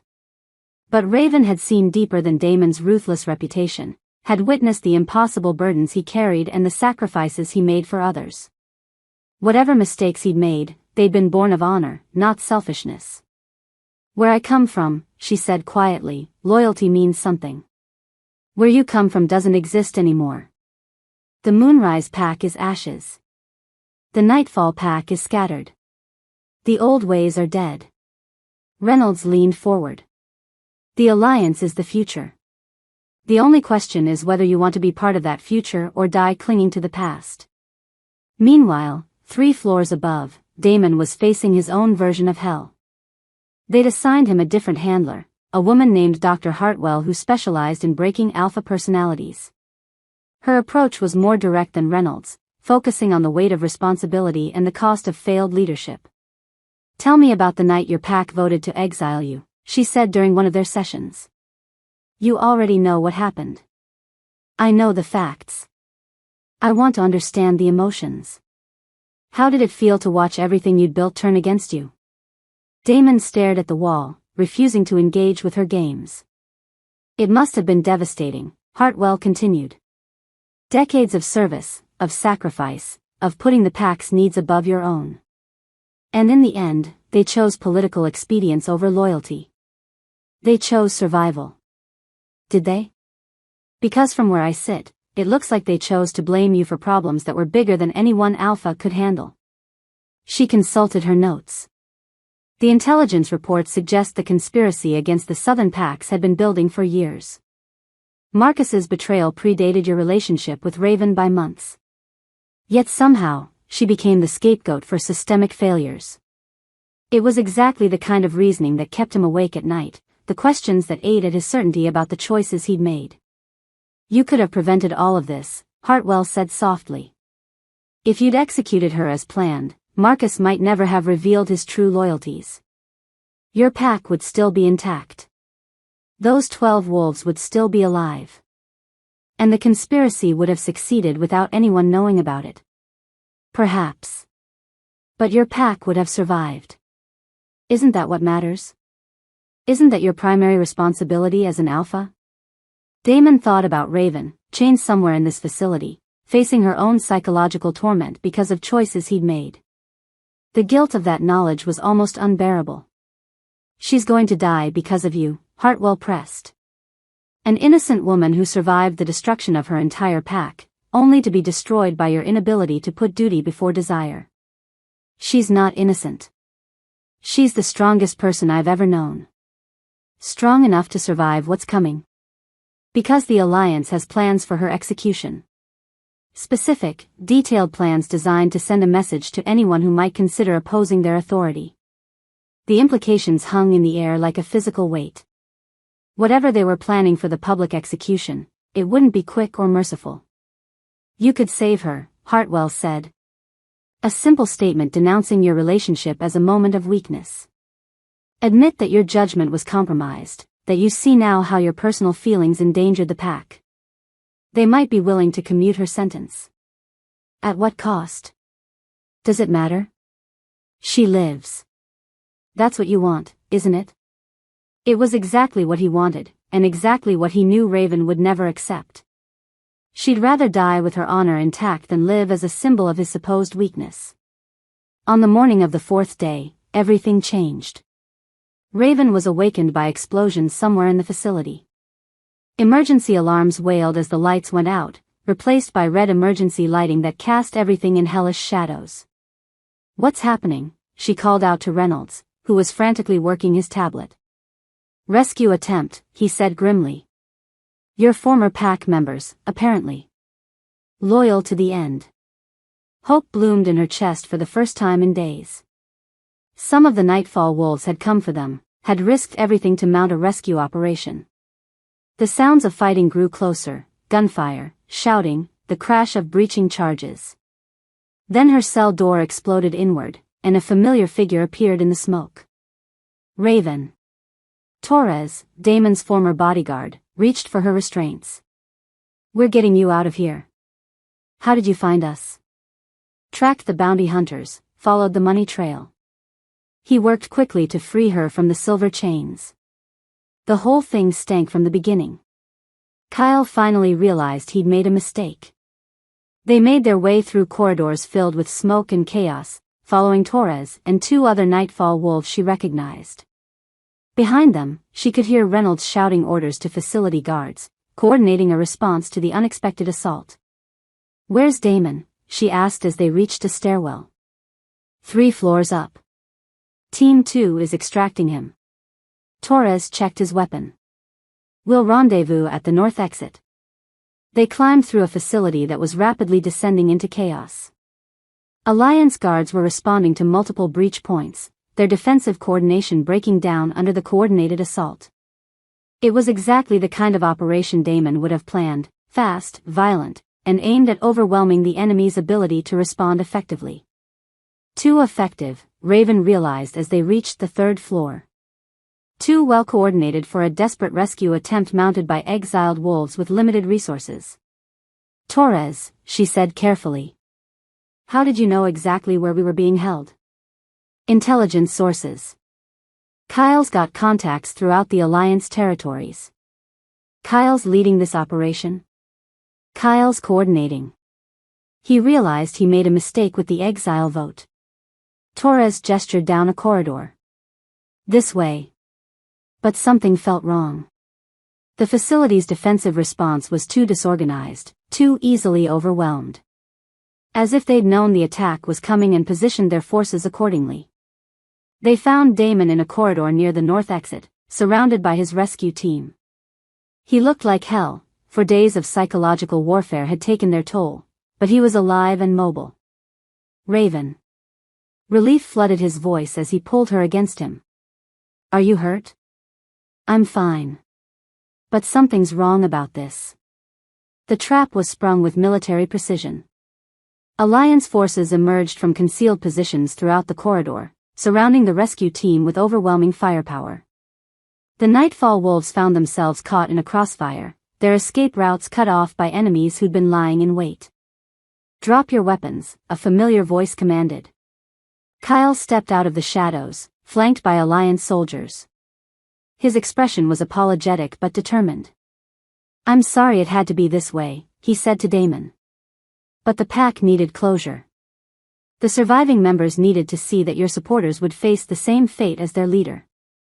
"You bastard," Torres snarled, reaching for his weapon. "Don't." Kyle's voice carried the authority of command. "You're outnumbered and outgunned. Surrender now, and I'll make sure your deaths are quick." "You betrayed your own people," Damon said quietly. "I saved them." The Alliance offered terms to the surviving Nightfall Wolves, integration into their territories, protection for families, a chance to rebuild. Kyle's jaw tightened. All they wanted in exchange was proof that your influence had been completely eliminated. "So you used loyal wolves as bait." "I used them to give the others a future." Sometimes leadership means making choices that cost you sleep. The remaining Nightfall Wolves, Torres, Elena, and 2 others whose names Raven didn't know, looked devastated by the betrayal. They'd risked everything to save their former alpha, only to discover their own beta had sold them out. "The Alliance leaders want to make this part of the ceremony," Kyle continued. "A demonstration of what happens to those who resist the new order. Your loyal followers will be executed alongside you, their deaths serving as the final chapter of the Nightfall Pack story." Around them, Alliance soldiers tightened their positions. There were too many of them, too well positioned. Even if Damon's people fought, they'd be cut down within seconds. Any last words? Kyle asked. Just one, Damon said, and his voice carried the kind of deadly calm that preceded violence. When I get out of these restraints, I'm going to tear your throat out. You won't get the chance. That's when the reinforcements arrived. The north wall of the facility exploded inward as armored vehicles crashed through the concrete. Armed wolves poured through the breach, moving with the kind of coordinated precision that spoke of professional military training. But these weren't Alliance forces. Alpha Garrett sends his regards, the lead wolf called out as his team engaged the Alliance soldiers.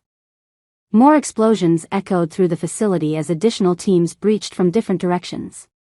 South wall, east wall, coordinated assault points that suggested careful planning and superior intelligence. What the hell? Kyle stared in shock as his carefully orchestrated trap fell apart around him.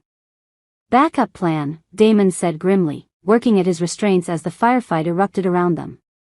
Alpha Victoria's wolves came through the east breach, followed by fighters Raven didn't recognize, wolves from packs throughout the region, all coordinating a rescue operation that dwarfed anything Kyle had imagined. How? Kyle demanded. You really think I spent 20 years as an alpha without building relationships beyond my own territory?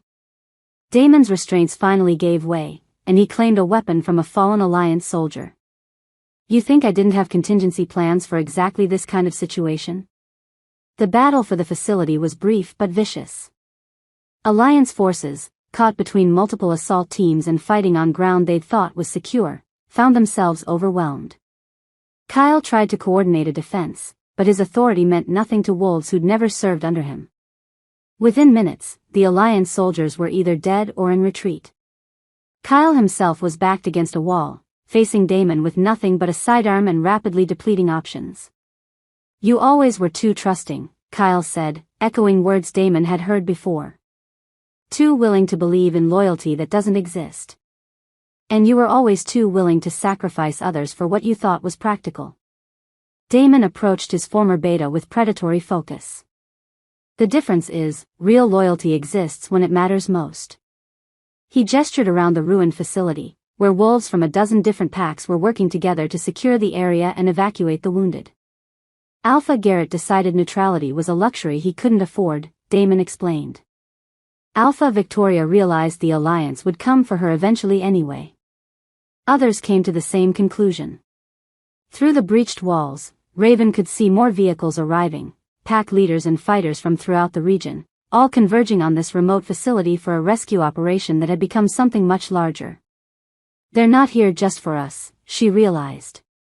No, Damon confirmed. They're here because the Alliance pushed too hard, too fast. Because someone finally gave them a reason to unite against a common enemy. Kyle's face went pale as the implications sank in. This was all planned. This was inevitable. You and the Alliance just provided the catalyst. Damon's expression was grim. The question now is whether you want to die here, or live long enough to see what happens when the Southern Pack stop fighting each other and start fighting together. Outside, the sound of helicopters filled the air, not Alliance forces coming to reinforce their position, but pack leaders arriving to coordinate the most significant werewolf military action in decades.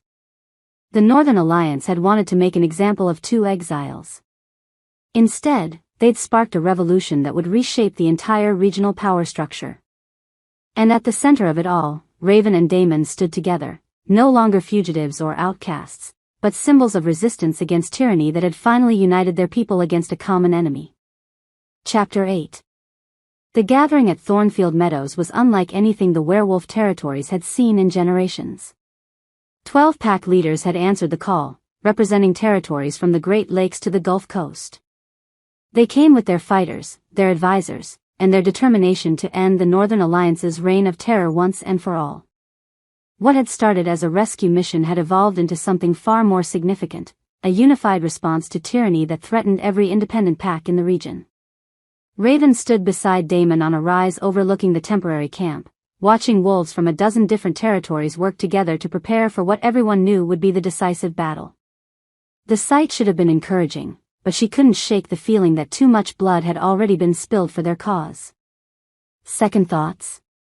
Damon asked, noting her expression. Just thinking about the cost. All these wolves risking their lives because of choices we made.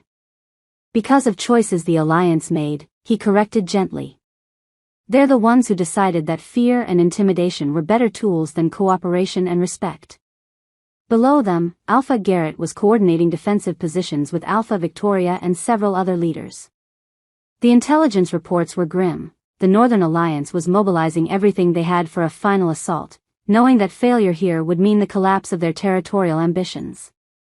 Damon, Alpha Victoria called out, approaching their position with a tablet in her hands. We've got movement on the northern perimeter. 3 columns, approximately 200 fighters each. Conrad's bringing everything he has, Damon observed, studying the tactical display. More than that. Our scouts report that he's issued an ultimatum to every neutral pack in the region: join the Alliance or be classified as enemies. Victoria's expression was grim. He's trying to force a winner-take-all confrontation. It was exactly the kind of all-or-nothing gamble that desperate leaders made when they felt their control slipping away. Conrad had invested too much in the Alliance's success to accept anything less than total victory. There's something else, Victoria continued. Kyle is with them. Leading one of the columns. The news hit Raven like a physical blow. Despite his betrayal, she'd hoped that Damon's former beta might find some way to redeem himself. Instead, he'd chosen to double down on his alliance with the territory's new oppressors. He's probably hoping Conrad will give him administrative control of the former Nightfall territory, Damon said quietly. A reward for eliminating the last of my supporters. Will you fight him? If I have to. But Kyle was never the real enemy, just a wolf who made bad choices when he got scared. Damon's gaze shifted to the tactical display. Conrad's the one who needs to be stopped. The Alliance attack came at dawn, exactly as the intelligence reports had predicted. 3 columns hit the meadow from different directions, using combined arms tactics that spoke of professional military training. The southern packs had superior defensive positions, but the Alliance had numbers and the kind of coordinated strategy that came from months of planning. Raven found herself in the command post with the pack leaders, monitoring radio communications and tracking the battle's progress on digital displays. It wasn't where she wanted to be. Every instinct screamed at her to be fighting beside Damon, but they'd all agreed that she was too valuable as a strategic asset to risk in direct combat. Northern Column has breached the outer perimeter, Alpha Garrett reported, his voice tense over the radio. Acknowledged. Pulling back to secondary positions, came Victoria's response from the eastern flank. The battle raged for hours, a grinding contest of tactics and determination that left both sides bloodied but unbroken. The Alliance's superior numbers were offset by the Southern Pack's knowledge of the terrain and their desperation to protect everything they'd built. But wars weren't won by attrition. They were won by leadership, by the decisions made in moments of crisis that determined the fate of entire communities. Conrad's pushing for the command post, Damon reported over the radio. He's trying to break our coordination. Can you stop him? I can try. But if this goes south, evacuate the leadership. The packs need their alphas more than they need this position. Raven was already moving before anyone could stop her, grabbing weapons and heading for the exit. If Damon was going to face Conrad in what amounted to single combat, she wasn't going to let him do it alone. She found them in a clearing near the center of the meadow, circling each other with the kind of focused intensity that preceded violence. Around them, the battle continued to rage, but this confrontation had become its own separate war. Damon Blackwood, Conrad called out, his voice carrying easily across the clearing. The once mighty Alpha, reduced to fighting beside rogues and outcasts. Conrad Brennan, Damon replied calmly. The wannabe king who thinks fear is a substitute for leadership. Fear is the only thing that works. Respect, loyalty, honor, they're all just pretty words that dissolve the moment someone offers a better deal. Conrad's smile was cold. I learned that from watching your own pack vote to exile you. And what did you learn from watching them come back to fight for me? That some wolves are too stupid to accept reality. They shifted simultaneously, the transformation happening with the kind of fluid grace that spoke of years of training and combat experience. Conrad's wolf was massive, nearly the size of a small bear, with dark fur and eyes that gleamed with intelligence and malice. Damon's wolf was slightly smaller but moved with deadly precision, every muscle coiled for maximum efficiency. They launched themselves at each other with bone-crushing force. The fight was everything Raven had feared and more. Both wolves were experienced fighters, trained in the kind of combat that had no rules except survival. They rolled across the clearing in a tangle of claws and fangs, each looking for the opening that would end the confrontation permanently. But as the minutes passed, it became clear that Conrad had advantages beyond simple size and strength.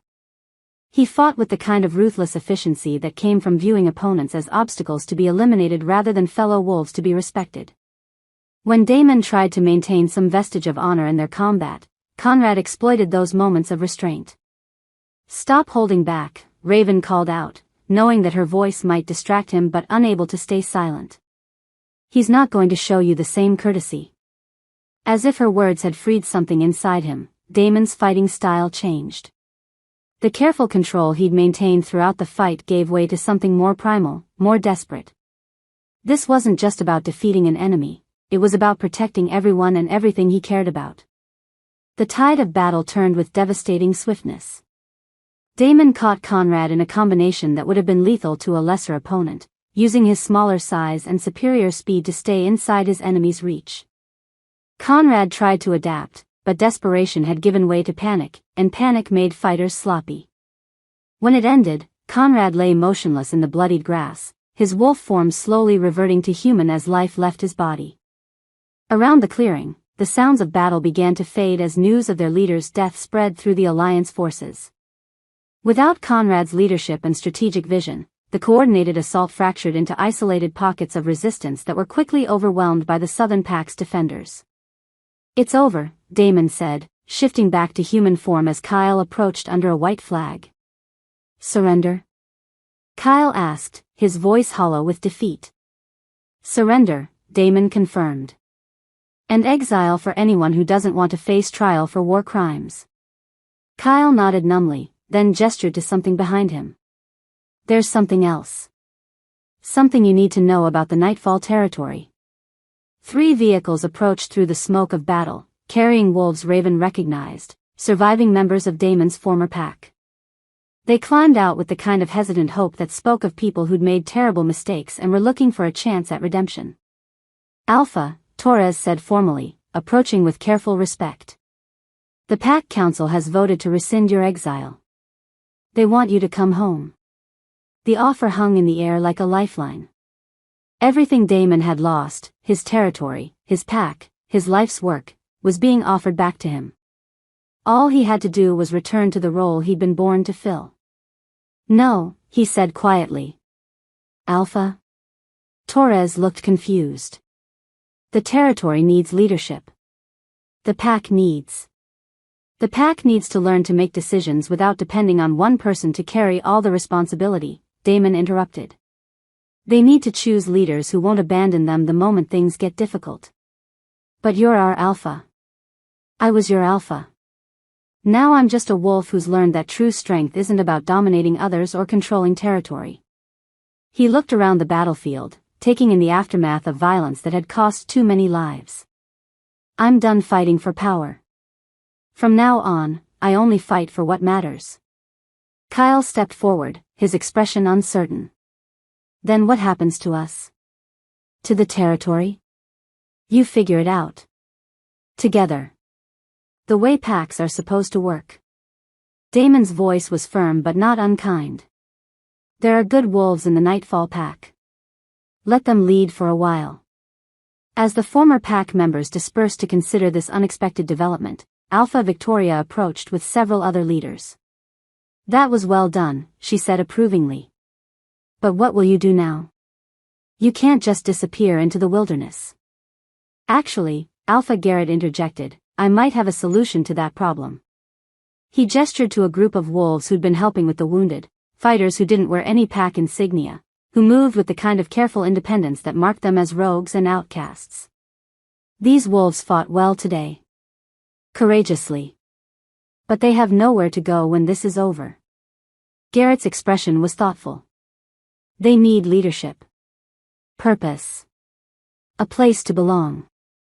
You're suggesting we start our own pack? Raven asked. I'm suggesting you give wolves who don't fit traditional structures a chance to build something new. Something based on the kind of loyalty and honor you've both demonstrated. It was an intriguing possibility. Instead of trying to reclaim what they'd lost, they could build something entirely different, a pack for wolves who'd been discarded or exiled, who understood that strength came from mutual support rather than hierarchical dominance. Where? Damon asked. There's unclaimed territory in the mountain valleys, land that's too remote for most packs to bother with. Good hunting, defensible positions, far enough from the politics down here to give you room to experiment. Victoria smiled. Several of us would be willing to sponsor the venture. Provide initial resources, recognition from the broader community. In exchange for? Nothing. Call it an investment in a better future for all of us. 6 months later, Raven stood on the porch of the log cabin that served as the administrative center for what they'd come to call the Haven Pack. Below her, the valley spread out in morning sunlight, dotted with smaller cabins and workshops where nearly 50 wolves had built new lives. They'd come from everywhere, former rogues, exiled pack members, wolves who'd never quite fit into traditional hierarchies. Some were running from mistakes, others from circumstances beyond their control. All of them were looking for a second chance and a place to belong. Morning report, Damon said, joining her on the porch with a cup of coffee and a tablet full of updates. How bad? Actually, good. The workshop cooperative filled 3 new orders this week. The medical clinic is treating wolves from 4 different territories. And Elena thinks she's figured out how to expand the agricultural program. Elena had been one of their first recruits, a former Nightfall Omega who'd possessed a talent for organization that traditional pack structures had never recognized. Here, she'd become their logistics coordinator, managing resources and planning with the kind of efficiency that kept their growing community running smoothly. Any word from the territories? The usual. Garrett sends his regards and a standing invitation to visit. Victoria wants to discuss expanding the mutual aid agreements. Kyle's been elected as the new Nightfall Alpha, and apparently he's doing a decent job. And the Alliance territories? Xavier and Morgan are keeping their heads down, focusing on rebuilding after the losses they took. No signs of renewed aggression. Damon set down his tablet. I think we actually achieved something resembling peace. It was a strange thought. After months of violence and conflict, the regional territories had settled into something approaching stability. Not because one faction had defeated another, but because enough wolves had decided that cooperation was preferable to constant warfare. Any regrets?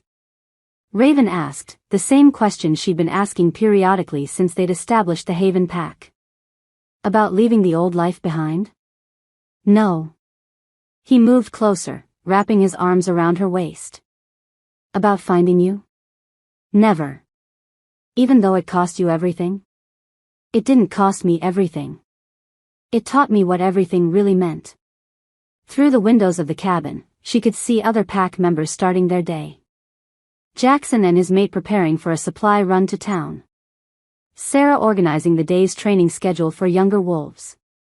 David and Catherine discussing plans for expanding the renewable energy systems that kept their community self-sufficient. They'd built something here that was unlike any traditional pack structure, a community where leadership was based on capability rather than bloodline, where decisions were made collectively rather than imposed from above, where strength was measured by what you contributed rather than what you could dominate. Think it will last? She asked. As long as we remember that it's not about us. It's about giving wolves a place where they can be themselves without apology. Damon's voice was thoughtful. The moment we start thinking we're indispensable, we become just another hierarchy. A year ago, Raven had been a condemned prisoner awaiting execution for crimes she didn't commit. Now she was a leader in a community that had become a model for alternative pack structures throughout the region. The transformation still sometimes felt surreal.